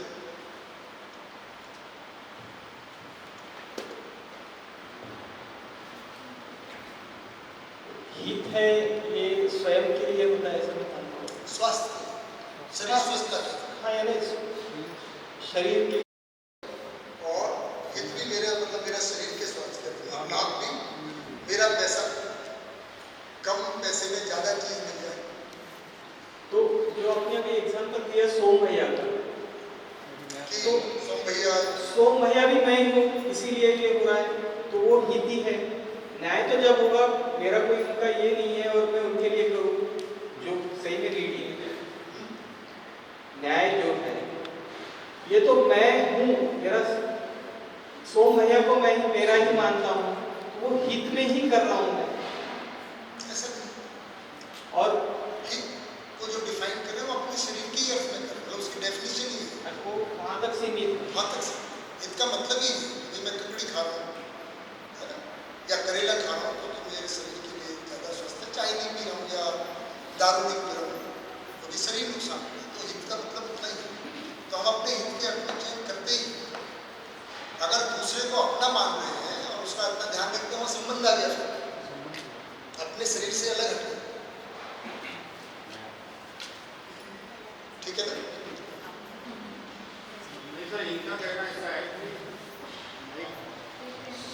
संबंध ना देखते हुए भी, संबंध कैसे, मतलब संबंध ना इनका कहना था सर कि जो माया है ऐसा बताया आपने, हाँ। तो जो पहली तो ओरिजिनल रेगुलर था, जो सेकंड केस जो थी जिसमें आपने रेट बताए थे, हाँ। बाढ़ आ गई उत्तराखंड में, हाँ। तभी अगर करते तो न्याय संगत होता था। अभी भी न्याय संगत है, अभी आपने बताया कि आपका अपना कोई है, बिल्कुल ठीक बात है, मैं आऊंगा उसमें, अभी एक बार बढ़े, हम ऐसे ही करते हैं। अभी देखो भ्रमित स्थिति का चल रहा है ना। अभी न्याय क्या है हम इतना तो पहचानते हैं कि जिसको अपना मानते हैं उसके साथ कर रहे हैं। अभी यही न्याय है। हाँ, अगर कोई सोम भैया को भी ना देखते हुए किसी गरीब के लिए जो अपने पहचान का नहीं उसके लिए भी कोई करेगा तो उसके लिए वो न्याय से भी ऊंचा और क्या होगा। ठीक बात। चलिए बताइए, इसमें यहाँ आ जाते हैं। अभी मैंने उदाहरण के लिए है ना संबंध, क्योंकि ये संबंध मूलक होता है, ये बात बताने के लिए सोम भैया का नाम लिया, क्योंकि आप है ना भाई को पहचानते हैं, है ना। न्याय किसको कहते हैं? न्याय का मतलब क्या है? संबंधों में दोनों की तृप्ति। बढ़िया। कैसे होगी श्याम भाई, थोड़ा उसको एक्सप्लेन करें। न्याय मतलब क्या? न्याय जो अभी तक जो भी समझ में आया है।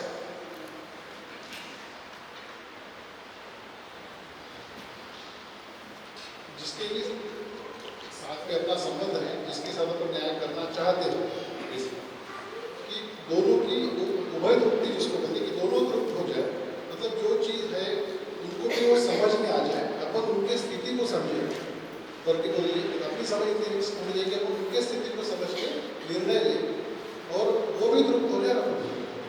हाँ, इस उदाहरण में जो सोम भैया वाला है, इसको कैसे करें?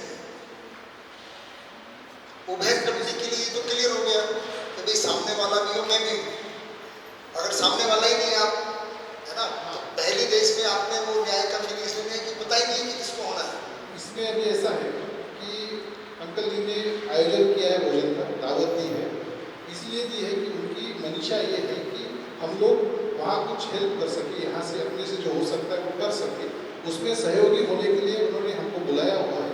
और हमने भी ये जाना है कि ये हम जब करेंगे, क्योंकि हमें हमारी भी ये मनीषा बनी है, हमारा भी ये भाव बना हुआ है कि वहाँ हम कुछ योगदान कर सके, क्योंकि वहाँ उनको उस चीज़ की ज़रूरत है जो वहाँ नहीं जा पा रहे, लेकिन यहाँ से हम कुछ भेज सकते हैं। तो हम भेजने की दृष्टि से वहाँ पे जाके दावत में जाके जितने ज़्यादा से ज़्यादा हम जितना कर सकते हैं वो सब प्लेट में लेंगे और वो करेंगे। ठीक है। तो पहली बार में जब हमने पहले उदाहरण लिया है ना कि भाई ये रेट ये है, अब क्योंकि चैरिटी देना है और हमने नाम नहीं बताया कि किसके लिए जा रहे हैं, तो उस समय हमने क्यों नहीं बताया? कौन बताया? उस समय हम क्यों नहीं कर पाए?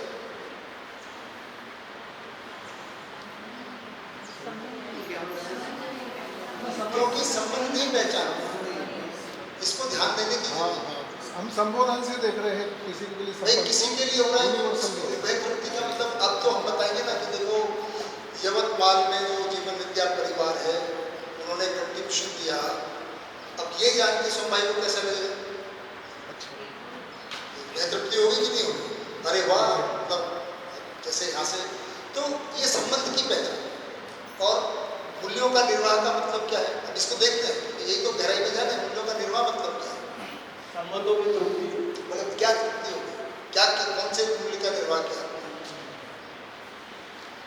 ये जो क्वेश्चन मेरे जो दिमाग में आया अभी जो बताया कि जैसे आपको एक क्वेश्चन पूछा गया था महेश भवन में, वैसे सोम भैया को भी मैंने सोम भैया ने भी बताया था कि भाई सुख क्या है।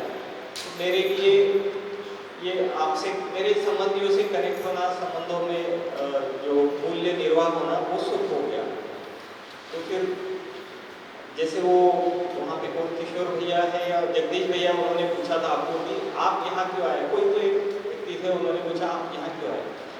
तो जैसे आपका जो एक्सप्लेनेशन था या रहेगा या जो भी होगा कि मेरा संबंध का दायरा बहुत बड़ा है, मुझे आपको ये देने में सुख हो रहा है।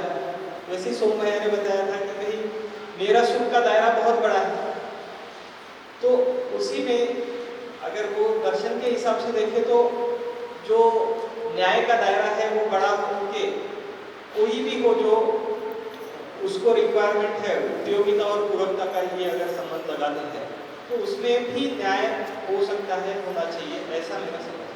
बिल्कुल ठीक बात है। मैं तो उसी बात में तो बता रहा हूँ भाई। पहले केस में जब मैंने कहा कि भाई उत्तराखंड में जाएगा तो प्लेट खाली हो गई। आप कहते नहीं हम देते हैं, तो भी मैं उसको न्याय भी रख देता। मैंने लाभ को बताने के लिए बताया कि प्लेट खाली होगी, केवल लाभ तो इसमें न्याय होगा ही। ऑब्वियसली अगर आप अब ये कह रहे हैं कि चलो सोम भाई को भी हटा दो, जो है ना भैया का कहना है, रोहित भैया ने, संदीप भैया का जो कहना है कि भाई जब पहली बार की बात आई थी कि ये चैरिटी डिनर है उत्तराखंड में, तब हम मानव के साथ संबंध को पहचान और हम उसको फील कर रहे हैं कि वहाँ पे भी हमारे ही जैसे लोग हैं, तो भी मैं न्याय दृष्टि में रखता। पर प्लेट अगर खाली हो गई तो केवल लाभ दृष्टि है, न्याय उदय नहीं हुआ। अभी भ्रमित मानव के हिसाब से वो न्याय उदय नहीं हुआ है ना। फिर भी है ना, जहाँ भी अब संबंध, अभी तो नाम से पहचाना हमने, उस समय हम संबंध को मानव के साथ और दायरे को बढ़ाने वाले दायरे, तब तो और ज्ञान की बात है। पर मेरा जो ध्यानाकर्षण है वो भी न्याय की केवल एक झलक के अर्थ में। न्याय की परिभाषा तो आपने शुरू में की और करेंगे इसको, है ना। न्याय का मतलब ही है क्या? संबंध की पहचान। बिना संबंध की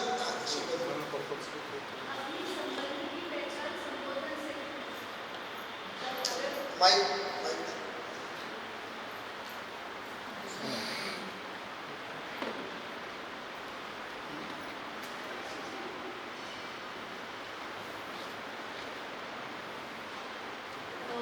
अभी जब हम संबंध बोलते हैं तो हम संबोधन से किसी संबंध को जानते हैं, इसीलिए न्याय कर पाते हैं। जिस दिन हमारे लिए संबंध मानव में हो जाएगा, उस दिन शायद प्लेट खाली होगी। जी, बहुत बढ़िया। तो देखिए, हम पूरी धरती पे जितने भी मानव हैं, है ना, तो कितने संबंध बताएं बच्चे से? 7 ही संबंध, है ना। माता पिता, संतान, पुत्र, भाई बहन, मित्र, गुरु शिष्य, इस तरह हम धरती पर जितने भी लोग हैं, तो कुछ हमारे से जो बड़े हैं उनको हम कैसे समझ सकते हैं? पोषण संरक्षण, श्रद्धा, गौरव, उनका योगदान के सारे लोगों को जितना भी अभी बताया उसको ध्यान में दें तो हम कर सकते हैं।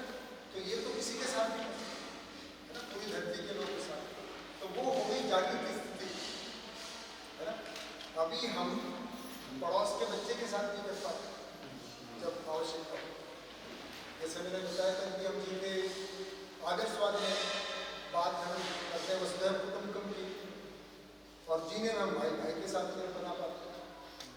स्थितियाँ तो ऐसी हैं, बात हम करते हैं वसुधैव कुटुंबकम, लेकिन अपना भाई, है ना, जब जिठानी को दुरानी का बच्चा या दुरानी को जिठानी का बच्चे को दूध पिलाना है तो किसको ज़्यादा पिलाया जाए, किसको कम पिलाया जाए? पानी डाला जाए। अभी तो ये सब चलता है।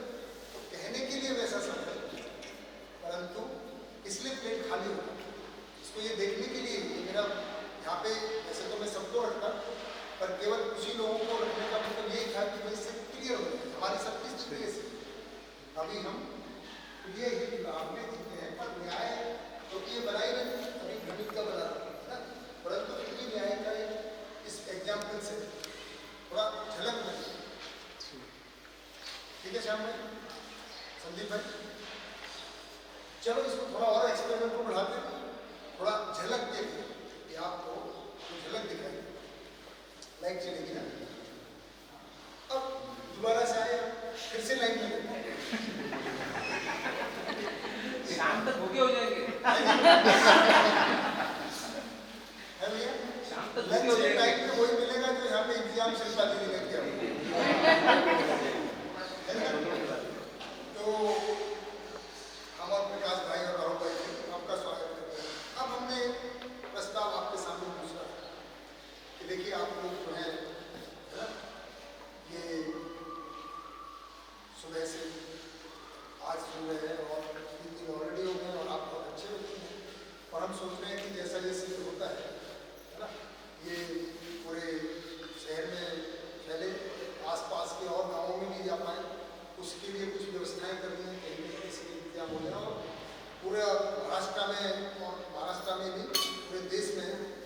श्रृंखला, उसके लिए हमको, है ना, कि जो मानव लक्ष्य है कि सभी सुखपूर्वक जी पाए, उसके लिए कुछ व्यवस्था हो जाए, उसके लिए व्यवस्थाओं का इंतजाम करना है ना। कुछ लोग सिविल कर पाए, सिविल करके अध्ययन कर पाए, जिनके पास धन नहीं है, उसकी धन की कमी की वजह से, जो भी हमने बताया कि पात्रता तो है, जिज्ञासु है, परंतु उनके पास आनंद नहीं है। ऐसे एक कोष बना के और जगह जगह हम शिविरों का इंतजाम करना चाहते हैं। उसके लिए, ताकि पूरे ये जल्दी से मानव जाति में ये शिक्षा की बात चली जाए। अब आप अपने प्लेट को देखिए, चला देंगे, संजय भाई क्या जो लिया मेरे को वापिस आ नहीं, वापिस आ श्याम भाई, लूंगा उतना ही, दूंगा कुछ और ज़्यादा लूंगा, तो वही हित तो वही है, वो तो देखो देने का इच्छा, देने की इच्छा, मतलब ये केवल खाना खा नहीं पाऊंगा मैं। खाना भागीदारी के अर्थ में योगदान देते हैं। मैं केवल अभी झलक के रूप में बता रहा हूं। इसी को धर्म बोलते हैं। न्याय संबंधों में होता है, वह पक्ष में होता है, मानव मानव के बीच होता है। जब हम पूरी मानव जाति की, अब जो आप जो बोल रहे थे संदीप भाई की, अब वो कोई भी है तो एक धर्म दृष्टि, इसलिए मैं वहां पे, तो इसको हम कहते हैं धर्म। ये व्यवस्था के साथ, न्याय तो मानव मानव के साथ, इसलिए तो ये सोम भाई का नाम लेना जरूरी है।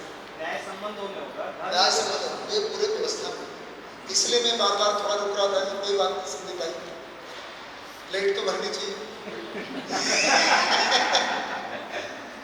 पर हम दृष्टि को कैसे देख पाए, तो हमारा देखने का तरीका बदलेगा। हम जो भी चयन करते हैं, जो भी जिंदगी में नौकरी व्यापार कुछ भी करते हैं, तो हम किस दृष्टि से चयन करते हैं, कुछ भी निर्णय ले रहे हैं, है ना, कि वो केवल प्रिय है, हित है या लाभ है। अभी तक तो देखिए भ्रमित भी है, ये कभी कभी थोड़ा थोड़ा होता है इसका, तो भी जैसे हम कहें कि एक व्यक्ति अपने बच्चों के लिए, है ना, सड़क के किनारे से किसी महिला का पर्स छीनकर, उसको चाकू आपको मारकर,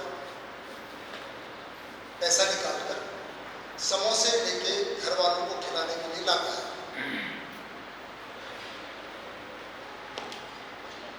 ठीक है,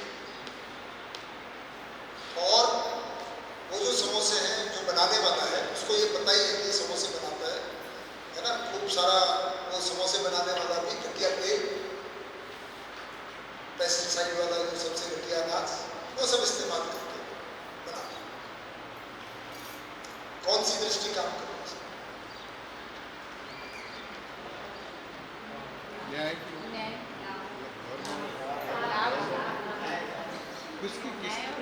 किसके किसके समोसे वाले के लिए लाभ, समोसे वाले की बात करें, किसकी दृष्टि है? इस व्यक्ति की मैं बोला हम लोग देख रहे हैं उसको, ये क्या कर रहे हैं? तो आप सोचिएगा, ऐसा बहुत सारे उदाहरण होते हैं कि हम ईमानदारी से काम कर रहे होते हैं, बहुत ईमानदारी से, लेकिन किसी डॉन के यहाँ कर रहे होते हैं, डॉन के यहाँ, जिसका काम ही है किसी को उठा लेना सब, तो धर्म दृष्टि नहीं है, पर परिवार के पालन पोषण के लिए कर रहे हैं, तो कुछ ना कुछ न्याय दृष्टि है, लेकिन धर्म बिल्कुल नहीं। न्याय तो हो सकता है, पर न्याय भी नहीं है वैसे, जो बेतरप्ती नहीं हो रही है, केवल, है ना, लाभ के कुछ तो पोषण संरक्षण का इंतजाम कर रहे हैं, परंतु इस तरह से कर रहे हैं कि पूरा दूसरों का शोषण हो। कुछ और कर सकते हैं ना, लाभ भी है, प्रिय है, लाभ और, लेकिन धर्म नहीं। अभी हम इस प्रयोग को और थोड़ा सा आगे बढ़ा लेते हैं, एक बार और, एक और चीज में, तो फिर से आप लाइन में और हमने कहा कि देखिए आपको बुलाया है, और क्या हो गया है कि पूरा प्रकृति में असंतुलन हो गया है, और हमारा मन है कि ये जो कभी भी बारिश हो जाती है, जिससे कल जितेंद्र भाई बात कर रहे थे, है ना, कभी भी सूखा पड़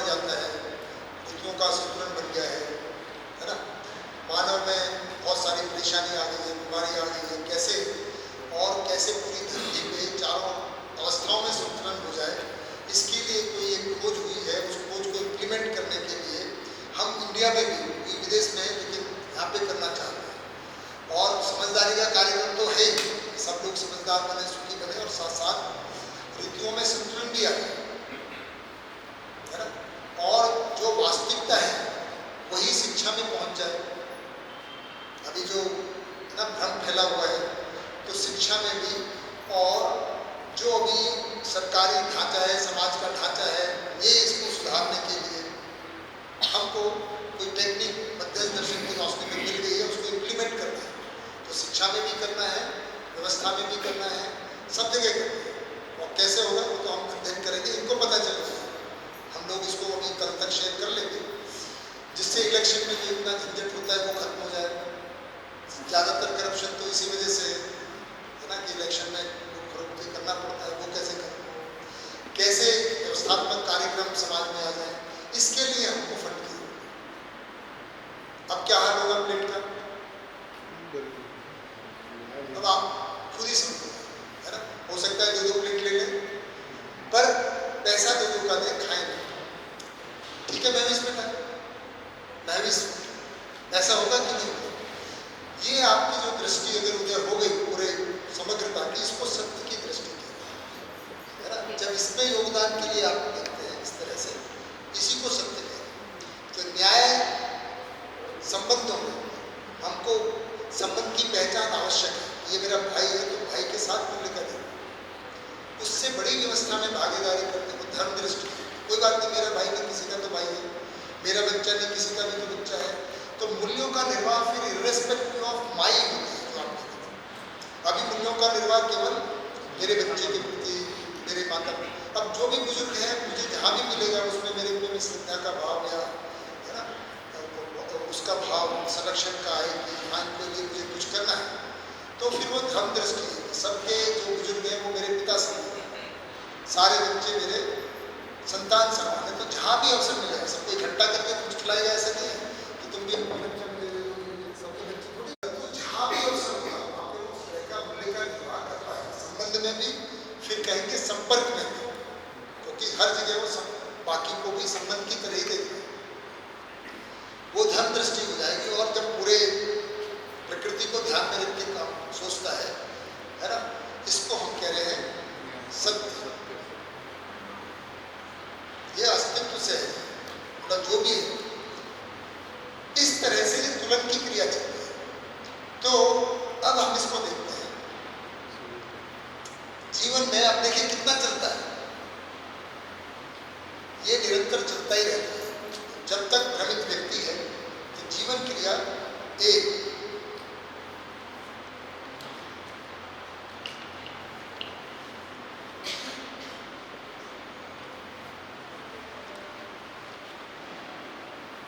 भ्रमित है ना। तो अब भ्रमित में क्या होता है, सारी इच्छाएं कहां से आ रही हैं, बाहर से, समाज से, संवेदनाओं से, है ना। संवेदना, सुविधा, इसी में सुख मानकर रूप, धन, बल, पद का चित्रण बनता है। इच्छाएं उसी के अर्थ में होती हैं। सारा का सारा बड़ा मकान, बड़ा घर, बड़ी गाड़ी, है ना। संप्रदाय, मेरा परिवार, मेरी जाति, मेरा संप्रदाय, जो भी उतने में ही चित्रण बनता है ना। यहाँ पर जो साक्षात्कार हुआ नहीं रहता, बोध हुआ नहीं रहता। अभी आप इसको लिखें तो मैं अलग कलर से इसीलिए लिख रहा हूँ क्योंकि ये गायब है, ये हो नहीं रहा है, हो नहीं रहा है। अनुभव नहीं है, प्रमाणिकता नहीं है। ये वाली क्रिया एब्सेंस है। तो सारी इच्छाएं कहां से आ रही है, तो जो देखता है वो चयन करता है। तो दोनों तरह से चलती है।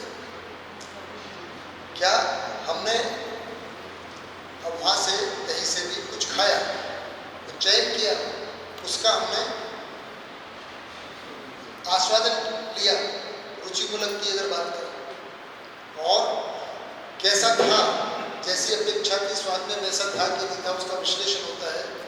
प्रेरित लाभ में था कि नहीं था, तुलन होता है, और फिर से वो चित्रण में जाके बैठ जाता है कि ये खाया, ये ठीक था, अच्छा था। उसी आधार पर फिर इच्छा पैदा हो जाती है, तुलन होता है, विश्लेषण होता है, उसका हम आस्वादन की अपेक्षा करते हैं कि ऐसा स्वाद आएगा, और फिर से चयन करते हैं और चेक कर लेते हैं, कार्यवार होता रहता है ना। तो ये इतने से कार्य व्यवहार होता रहता है, और इसके फलन में क्षणिक सुख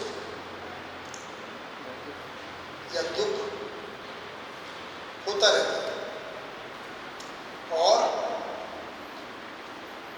भ्रमित स्थिति में केवल रुचिमूलक आस्वादन होता है अधिकतर, मूल्यमूलक कभी कभी, और लक्ष्य मूलक का कोई पता नहीं। भ्रमित स्थिति में, है ना, अगर भ्रमित स्थिति का ये पूरा चार्ट आप ले रहे हैं तो केवल रुचिमूलक आस्वादन, प्रियहित लाभ की दृष्टि, न्याय भी कभी कभी हल्का हल्का अपने परिवार के साथ मान के थोड़ा बहुत, वो भी न्याय नहीं है जब तक समझ नहीं, सुविधा के अर्थ में उसी को हम न्याय माने रहते हैं। तो भ्रमित स्थिति में इसलिए न्याय दृष्टि नहीं होती है, पर न्याय होता क्या है, तो संबंधों में न्याय कब होगा, जब हम कह रहे हैं पोषण और संरक्षण। तो केवल खाना खिलाना पोषण नहीं, दूसरों का धन शोषण करके घर में टीवी ला देना, गाड़ी ला देना, वो संरक्षण नहीं है। जब तक जागृति उसमें शामिल नहीं होगी, समझदारी शामिल नहीं होगी, तब तक न्याय होगा भी नहीं, है ना। तो न्याय जब कर रहे हैं संबंधों में, तो समझ के साथ में जब पोषण संरक्षण ये सब क्रियाएं हो रही हैं, तभी अभी हम केवल पोषण संरक्षण की क्रिया करते हैं, बाकी तो हो ही नहीं पाती, इसलिए समझदारी वाला था। तो भ्रमित स्थिति में इतना होता रहता है, हाँ ये इस समय कुछ हमको है तो खाली,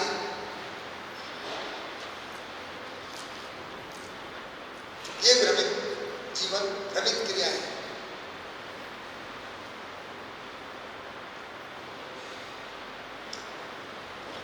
ये न्याय हम सब समझ के साथ, मूल्य मूलक लक्ष्य मूलक आस्वादन समझ के साथ, इतना इतना चल रहा है, इतने में हम जिंदा है,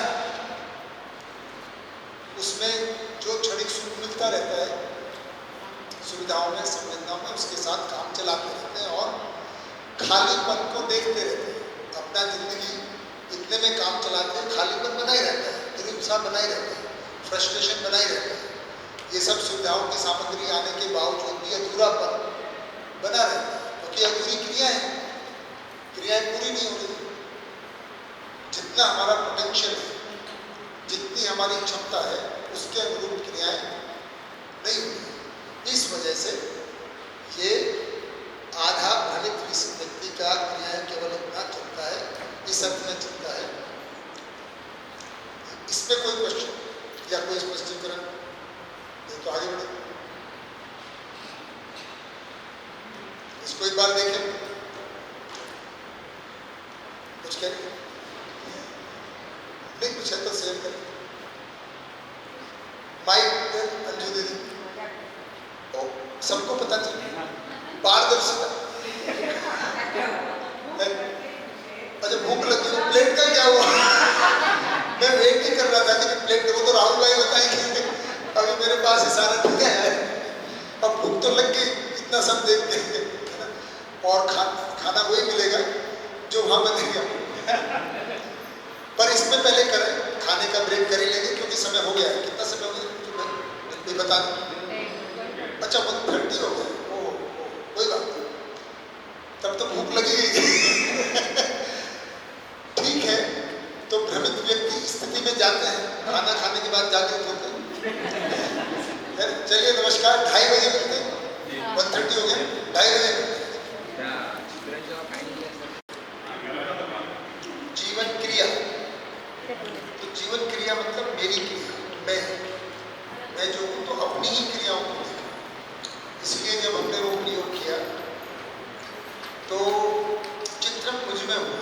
मैं उस टेंट को देख पाया कि वो पिंक कलर का है, खराब कौन से येलो कलर की है, टेबल वाइट कलर की है ना।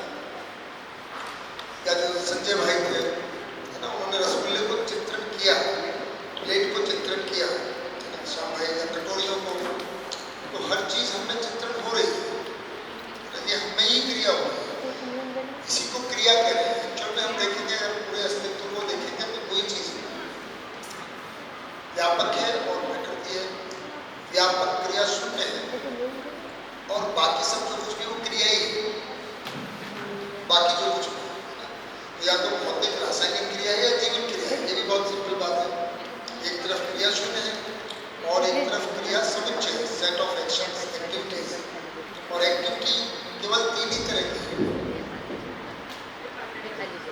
भौतिक क्रिया, रासायनिक क्रिया, जीवन क्रिया। सारी क्रियाएं 3 ही तरह की गतिविधि हो रही है। तो हम देख रहे हैं अपने की, है ना। तो जैसे शरीर है तो शरीर में भौतिक रासायनिक क्रिया हो रही है।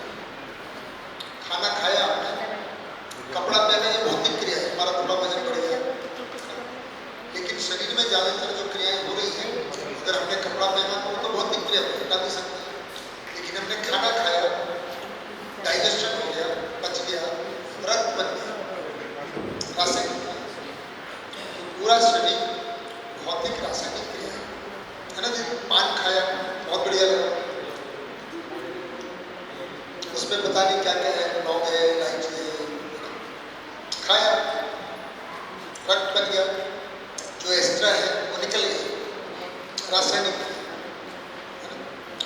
तो और लेकिन ये जो क्रिया है ना, ये जीवन क्रिया है।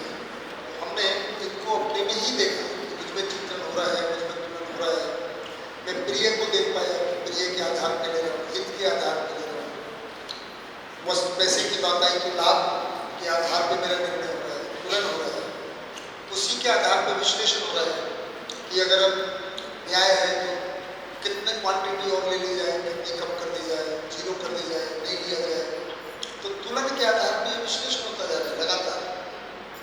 तो क्वांटिटी में जो वेरिएशन है, एक चपाती की नई चपाती की, है ना, कि ये दृष्टि क्या है, इसके आधार पर विश्लेषण चित्रण किस आधार पर हो रहा है, संवेदना और सुविधा के लिए। और इसमें मूल मान्यता है, इसके होने के लिए यहाँ पर मूल मान्यताएं जो भी समाज से, पढ़ाई से, लिखाई से आगे बैठ गई। तो सबसे बड़ी मान्यता, मैं शरीर हूं, सबसे बड़ी मान्यता भ्रम, मैं शरीर हूं, है ना। और साथ सुविधा ही सुख है, संवेदनाओं में ही सुख है। ये 2-3 बड़ी मान्यताएं, आवश्यकताएं अनंत है, साधन सीमित है। सृष्टि का कोई करने वाला है, ईश्वर की मर्जी के बिना पत्ता नहीं हिलता है। जो कुछ भी है वो पैसा ही है, पैसे के बिना जिंदगी नहीं है। ऐसे जो भी हमने बना के रख लिए बचपन से, वो यहाँ पे तस्वीर दे दी, यहाँ पे इकट्ठा होता है। जो भी सूचना है, मान्यता बनता है, चित्त में इकट्ठा होता है, वो स्टोरेज है, वो मेमोरी है। ये मेमोरी ब्रेन में प्रोजेक्ट होती है। जैसे आजकल भी हम यूज करते हैं ना, एक तो रैम होती है, रैंडम एक्सेस मेमोरी, और एक रोम क्या होती है, ऑनली। इसमें से परमानेंट कौन सी होती है, जो बनी रहती है, आर। तो रोम यहाँ पर है, चित्त में परमानेंट मेमोरी है ना। और जो रैंडम एक्सेस है वो ब्रेन में प्रोजेक्ट होती है समय के अनुसार। जब काम करना होता है, कार्य करने के लिए, तो हमको ब्रेन ही सूचना देता है। शरीर जीवन से ब्रेन पर जाता है, ब्रेन से सूचना जाता है वो सुबह बाद। ठीक है, तो अभी जो आप बता रहे थे नेक्स्ट टाइम पे कि हम बच्चों को कुछ इंस्ट्रक्शन देते हैं, पॉजिटिव असर्शन देते हैं कि भाई तुम भाग करो, तुम भी हो, या जो भी हम बोलते हैं, ऐसा माध्यम से सुनने वाला यहाँ पे जाके चित्त में जीवन ही सुनता है, कान के माध्यम से ब्रेन में प्रोसेस होता है जाके। तो सोते समय ऐसा कहते हैं ब्रेन का जो बहुत एक्टिव पार्ट है वो तो सोया हुआ है, ब्रेन कुछ इनएक्टिव पार्ट है वो सुनता रहता है, सुनता तो है कि भाई जब आपको बोलते हैं रात को आपका नाम लेते हैं तो वो वाला भाग जगह रहता है ब्रेन का, तुरंत कनेक्ट करता है। पर यहाँ पर ही कुछ मान्यताएं होती हैं जिनमें से संवेदनाओं को सुखी करना, राजी करना, संवेदनाओं को तृप्त करना, सुविधा ही सुख है, ये सब मान्यताएं जिनमें शरीर है ना, जो भी कुछ हमारे ईश्वर के बारे में माना हुआ है, मानव के बारे में माना हुआ है, अपने गुरु के बारे में माना हुआ है, इस अस्तित्व के बारे में माना हुआ है कि भाई सृष्टि पैदा होती है, किसने बनाई नहीं बनाई, जो हमको धर्म से, विज्ञान से और अपना कुछ सोचा हुआ सब मिक्स करके एक बुलंदा हमारा एक पूरा मेहनत की कमाई यहाँ पर, जिसके आधार पर एक विचार पुनर्विश्लेषण चलता है, जिसके आधार पर हम पुनर् करते हैं कि अगर हमने ये मान्यता है कि सबसे बड़ा चीज़ पैसा है, क्या जाए, एक कहावत है जिसके माता पिता ने समाज में ये आ गया, चमड़ी जाए पर दमड़ी ना जाए, क्या सुना है आपने? ये कहावत है, अगर उसने इसको बिल्कुल सही मान लिया, ये तो भ्रम वाक्य है, ऐसा मान लिया किसी, चमड़ी जाए पर दमड़ी ना जाए, तो इसको लाभ के लिए वो सब कुछ शरीर को भी लगाते रहता है, लगाते ही पैसा कमाने के लिए स्वास्थ्य को दांव पर लगा देते हैं, जो दिन रात काम करते हैं, कहीं लक्ष्य बना लिया है कि मुझको या तो जिले का या देश का या कहीं का सबसे धनी व्यक्ति बनना है, उस चक्कर में अभी कुछ साल पहले गुड़गांव में किसी व्यक्ति ने सुसाइड की और उसका एक कारण निकला, बाकी तो शुरू सुसाइड में सारे ही हैं कि बहुत ज़्यादा ऑफिस का प्रेशर था टारगेट के लिए, दिन रात कई दिन से सोया नहीं था, बहुत काम कराता था, तो ऑफिस का तो प्रेशर था ही, ऑफिस का तो काम है प्रेशर देना, वो भाई ने लिया भी ज़्यादा, कई जगह प्रेशर देते हैं लेते नहीं और उसका तो उनवार की होता है, हम टेंशन देते लेते नहीं देते हैं, तो वो सुसाइड थोड़ी करेंगे, वो तो करवाएंगे है ना। तो कुछ लोग इस हद तक स्वास्थ्य को दांव पे लगा देते हैं, किसके लिए, लाभ के लिए। कुछ लोग स्वास्थ्य को दांव पे लगा देते हैं प्रिय के लिए, डॉक्टर ने बता दिया देखो XYZ मरीज है, इस चीज को नहीं खाना चाहिए, तो खाएंगे, तो जीने का मतलब ही क्या है?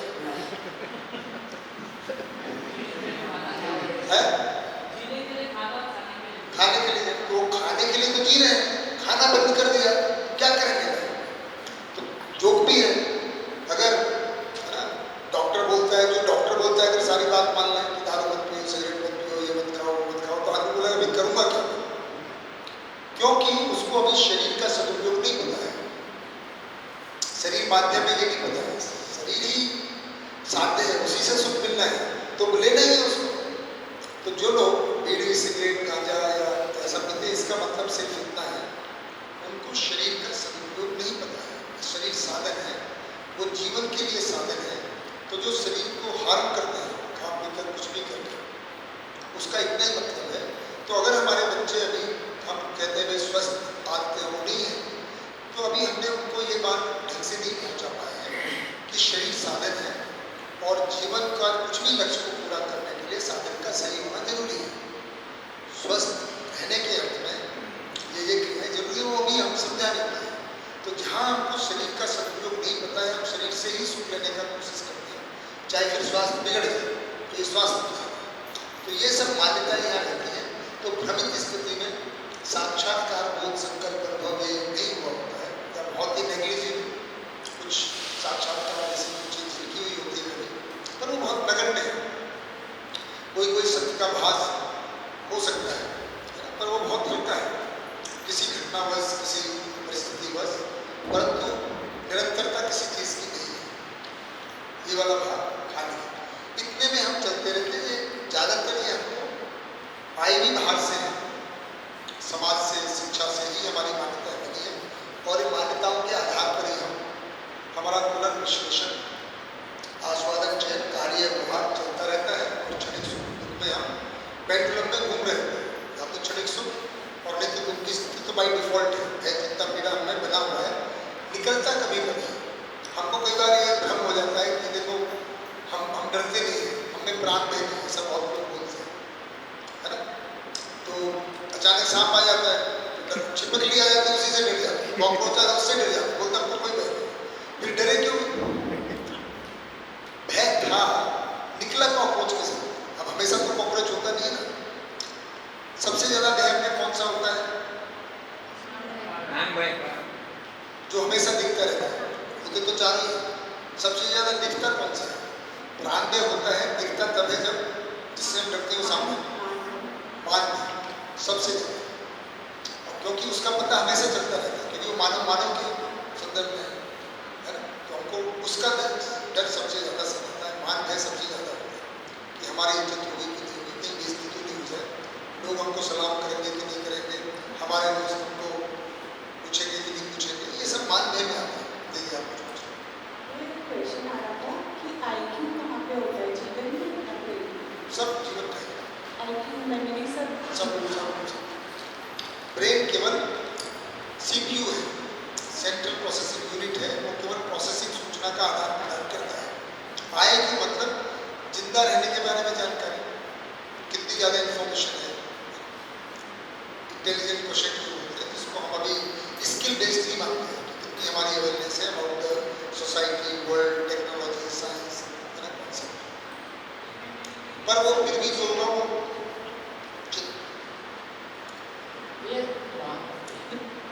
हित के प्रति कौन से भ्रम रहते हैं? इस एग्जाम्पल हित के प्रति भ्रम मतलब हित को लेके भी, जैसे अच्छा स्वास्थ्य को लेकर ना, हाँ उसको जैसे प्रिय और लाभ के भ्रम एग्जाम्पल बहुत सारे हैं। किसके प्रिय और लाभ के? हाँ तो वो तो अभी आपने बताया, तो जैसे हित के प्रति भी बहुत सारे भ्रम होते हैं।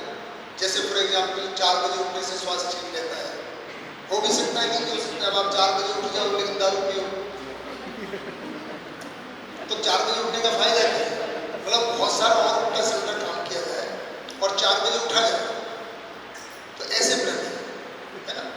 स्वास्थ्य को लेकर अगर केवल हम योग प्राणायाम बीमार नहीं पड़ेंगे, करने से हो सकता है बीमारी दूर रहे, लेकिन बीमारी फिर भी अगर आप दिल्ली जैसी जगह में प्राणायाम करते हैं सुबह सुबह और सुबह कार्बन डाइऑक्साइड मोनोऑक्साइड ले रहे हैं, तो कहाँ से प्राणायाम काम कर जाएगा?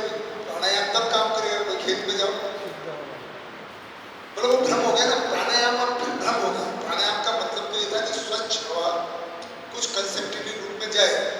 अब आप जहाँ पे पॉल्यूशन EQ 500 है, AQI एयर क्वालिटी इंडेक्स पहुँच चुका है 500 के पार, अब वहाँ पे अगर आप सुबह सुबह प्राणायाम करने बैठेंगे तो ज़्यादा बीमार हो जाए, इससे अच्छा नहीं किया जाए क्योंकि स्लो हो जाएगा।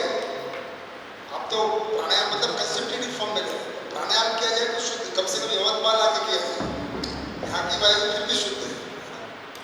अगर अब इंडस्ट्री है वहाँ पे कोल बेस्ड पावर प्लांट है, दूसरी तरफ आयरन इंडस्ट्री है और लगातार carbon dioxide, monoxide, sulphur dioxide सारा हवा में घुला हुआ है, सांस लेते ही पता चल रहा है, वहाँ पे बैठ के आप प्राणायाम करें, कपालभाति, है ना, थोड़ी तो ये भ्रम है। स्वास्थ्य को लेके भी बहुत सारे भ्रम है, ठीक है। ज्यादा खाने से स्वस्थ हो जाएंगे, ये भी एक भ्रम है। समय पे खाना लेना चाहिए, ये भी भ्रम है। स्वास्थ्य वाले बताते हैं जब भूख लगे तब खाना चाहिए, अब हमारी मजबूरी है खाना लेट से, क्योंकि बीजी मिलेगा खाने भूख का इंतजार कर रहे हैं। बच्चे लोग हैं वो तभी खाते हैं जब भूख लगती है, और माँ बाप इसी से परेशान होते हैं। जब उन्होंने खाना बना के रख दिया बच्चों को, तब खेलने का मन है, और जब सोने का मन हो रहा है सबका, तब बच्चा के भूख लगी, तो वो नेचुरल प्रोसेस को फॉलो करते हैं, जब भूख लगी तब खाएंगे। हमारा क्या टाइम है, ब्रेकफास्ट 7 to 8, 8 to 9 हो जाना चाहिए, क्योंकि बाद में ऑफिस जाना है, ऑफिस में लंच है, तो हमने नियम बना दिया कि जब टाइम है तब खाना चाहिए, नहीं तो जूस नहीं निकलेगा। ये भी मेरे हिसाब से भ्रम है।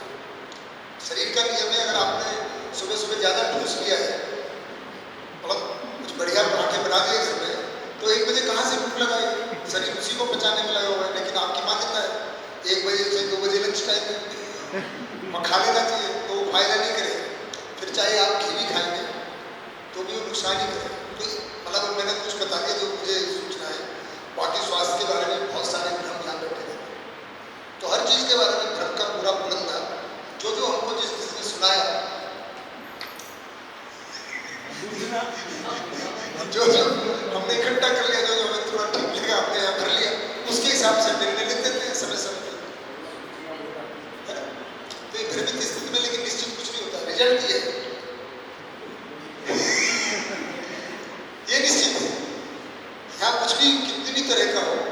फाइनली खालीपन, बोरियत, परेशानी, चिड़चिड़ापन, टेंशन, चिंता, भय, द्वेष, राग, आवेश, ये सब बना है मतलब इस सब के बाद।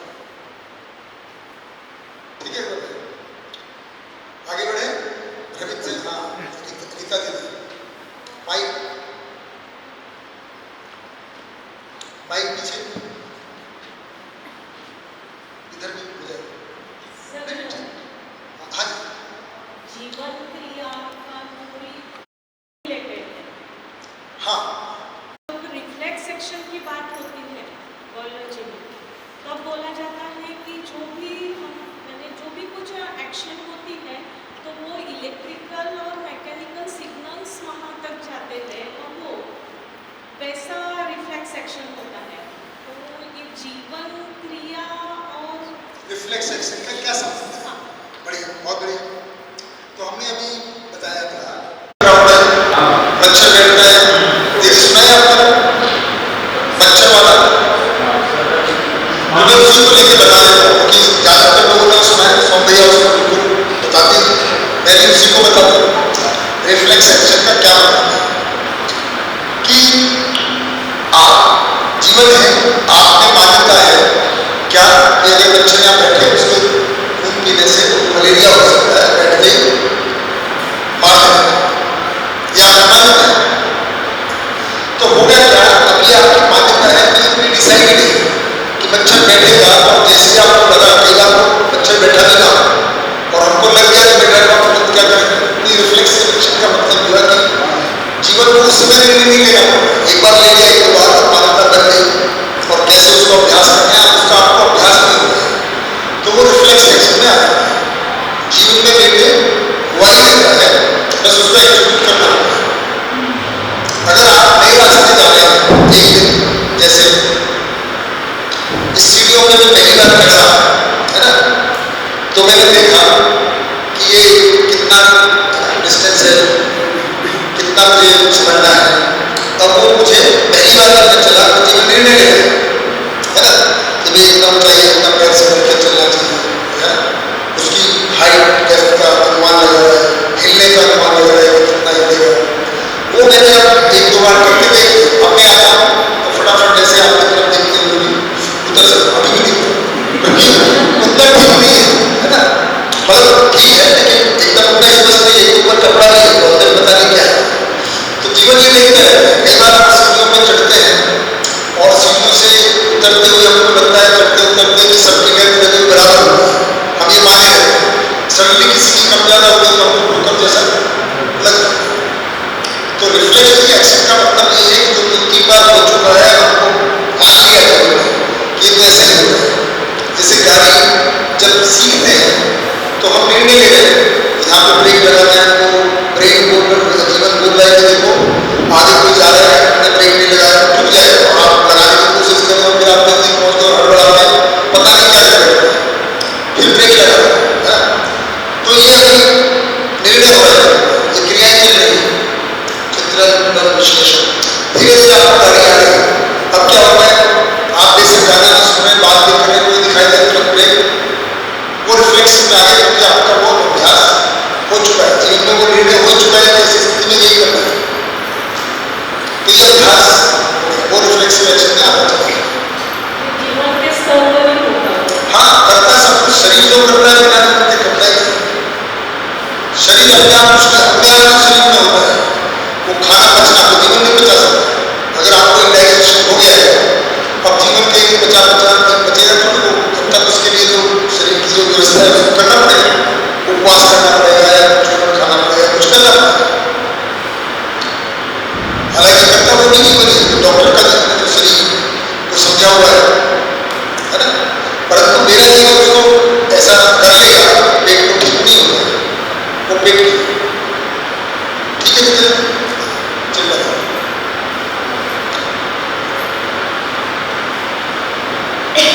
सर ये फीलिंग्स जो बोल रहे हैं, फीलिंग्स तो इसके ऊपर हाँ, तो ये जो जीवन है इसमें 2 क्रियाएं होती हैं, एक तो ये अनुभव वो साक्षात्कार मन आस्वादन है ना, और ये माणिकता संकल्प चिंतन, इन दोनों को मिलके हम दुनिया जिसको हम अंग्रेजी में फीलिंग कहते हैं, है ना, भाव या अनुभूति। तो अनुभूति और भाव क्या है और विचार क्या है ना। जैसे हम पहले मोटे उदाहरण से शुरू करते हैं। आवश्यकताएं अनंत है, साधन सीमित है, जो पहले पहुंच जाएगा जैसे उसको मिलेगा तो कैसा भाव मिलेगा, कैसे फीलिंग होगी। चलो इसको शॉर्ट में ले आते हैं। अभी उज्जवल भाई थोड़ा सा कुछ करके किसी एक दो को बोले वो सूचना सब तक पहुंच जाए कि यहाँ पे करीब 70-80 लोग लंच करते हैं और कल थोड़ा सा गड़बड़ हो गई है। लंच से पहले 1 बजे या 7 बजे होता है, 1:15 बजे एक बार फैल जाए उम्र या खाना केवल 20 लोगों का है।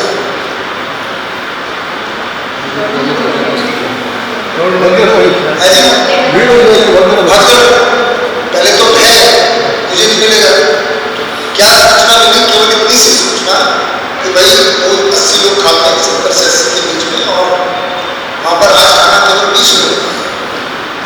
तो ये सूचना मात्र से जो अपने में अब फीलिंग हुई, जीवन में फीलिंग होती है सब मिलके, मन के लेवल पे सुख, यहाँ पे शांति, यहाँ पे संतोष, ये तो असंतोष, अशांति, दुख है ना, जो यहाँ पे कह रहे हैं प्रकट शरीर के द्वारा होता है, ये भी फीलिंग आती है। अब ये अनुभूतियां क्या होती है, अगर भाई कुल मिला के अगर यहाँ ये होता है तो अनुभव और प्रामाणिकता के साथ में मिलकर परमानंद की स्थिति बनी रहती है, इसको अनुभूति या फीलिंग कहते हैं, है ना।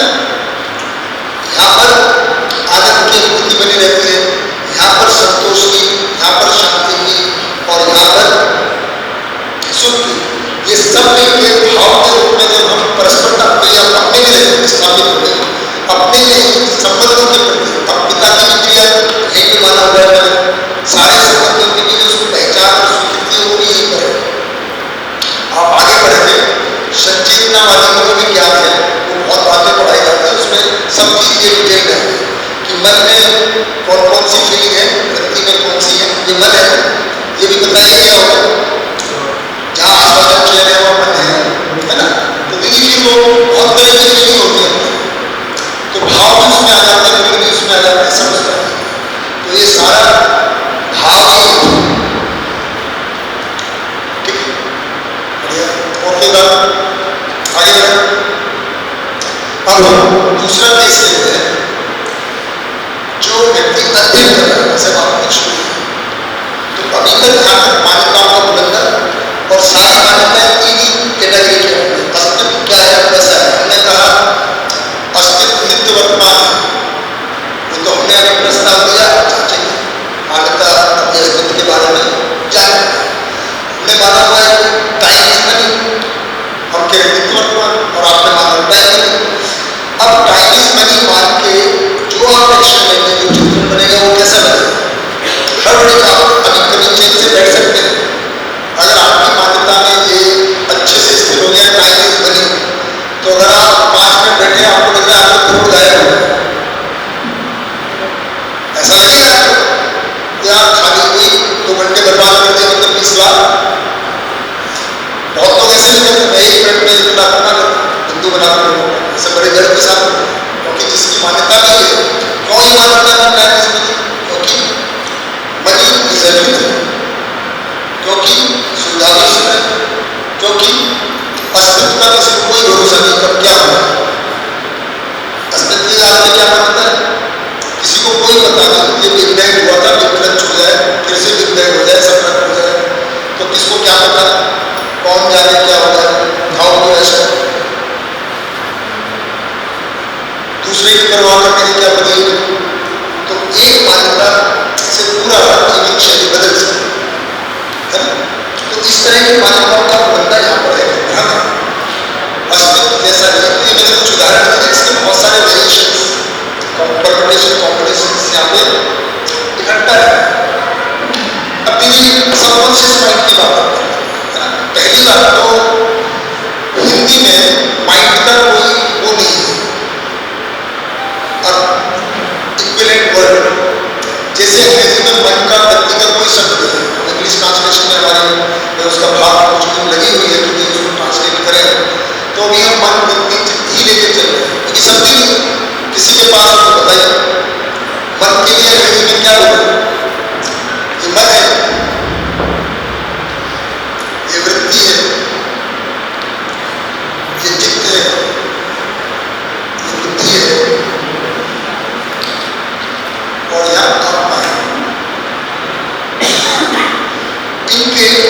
दूसरा वर्ड फिर भी मिल जाता है, सोल बोल देते हैं, स्पिरिट बोल देते हैं। बुद्धि का इंटेलेक्ट बोल सकते हैं, है ना। चित्त का कोई वर्ड नहीं है, वृत्ति का कोई वर्ड नहीं है, मन का कोई वर्ड नहीं है। हमने बहुत बोलने की कोशिश की है। तो माइंड को कहाँ रखें? पहली बात तो ये जो भी आदमी बोल रहा है कि सबकॉन्शियस माइंड या कॉन्शियस माइंड, वो माइंड क्या है इसको है। तो मैंने ऐसा सोचा है मिला के, जब अंग्रेजी बाबा माइंड बोल रहे हैं माइंड में, तो ये मन वृत्ति चित्त ये जो 4.5 है इसी को माइंड कहते हैं। तो कम से कम माइंड और ब्रेन को डिफरेंशिएट करें। कई बार तो माइंड और ब्रेन एक ही बोलते हैं किसी भी कॉन्टेक्स्ट में, और वो कंफ्यूजन रहता है कि सबकॉन्शियसनेस की जो बात करें वो ब्रेन में है कि माइंड में। पर मैंने तो ब्रेन और माइंड का ही डिफरेंस बहुत अच्छे से बता दिया, नहीं मेरे। और अगर मध्यस्थ दर्शन की रोशनी में मैं माइंड को डिफाइन करूं तो मैं सोचूंगा वो इसको क्या है। अगर कोई बहुत ज्यादा समझ की बात कर रहा है, तो ब्रेन में तो है ही कुछ। ब्रेन में बोलेंगे तो जो फ्रंटल है, जो ज्यादा लगातार काम करता रहता है उसको कॉन्शियस बोल देंगे, और जो बैकग्राउंड में बता रहता है उसको हो सकता है सबकॉन्शियस बोलेंगे। पर अगर सबकॉन्शियस बोलेंगे, क्योंकि ये जो चित्त है इसमें सारी मेमोरीज रहती है, मान्यताएं रहती है, बहुत सारी ऐसी मान्यताएं रहती हैं जो हमने किसी समय इकट्ठा कर लिया, लेकिन हमको नहीं पता। हमें कुछ काम कर रहे हैं पर हमने उसको मैकेनिकल कर रहे हैं, लेकिन वो तो मान्यता बस है, पर हमको ही अपनी मान्यता नहीं होता है। जैसे आज अपनी मान्यताएं देखना चाहते हैं, रात को ये सोचना है कि मेरी क्या मान्यता है। एक से आगे बढ़ जाए तो जो सिर्फ में सुनिए तो बताना। अगर कुछ मान्यताएं अपने पकड़ में आ जाए पर वो आपके कार्यभार में कोई ना कोई मान्यता है तो इसको ढूंढ सकते। तो मेरे ख्याल से उसको सबकॉन्शियस कह रहे हैं, ऐसा अनुमान। जी मान्यताएं छोटे लेवल पर भी हो सकती है ना? क्या है? मान्यताएं छोटे स्तर पर भी हो सकती है। जैसे अगर मैं मेरे बच्चे के बारे में बात करूँ, मेरी छोटी गुड़िया बहुत हाइपर एक्टिव है, तो मुझे ऐसा लगता है कि जब भी खड़ी होगी तो कुछ ना कुछ तोड़ेगी। ये मान्यता है, ये भी हमने इसमें बिल्कुल फिर हम इसको कोरिलेट कर रहे हैं कई बार कि ये आदमी आता है, जब भी आता है तो बारिश ही होती है। ये भी हम किसी के साथ बना हम इकट्ठा करते हैं, एक दो बार अपने शुरू में तो उसको मान्यता बना देंगे। सवेरे इसका मुंह देखा तो किसी के बारे में ये बोलते हैं, किसके बारे में? किसी के भी बारे में तो भाई इसका मुंह देख लिया तो आज खाना नसीब नहीं होगा। हाँ, वो भी मान्यता। तो ये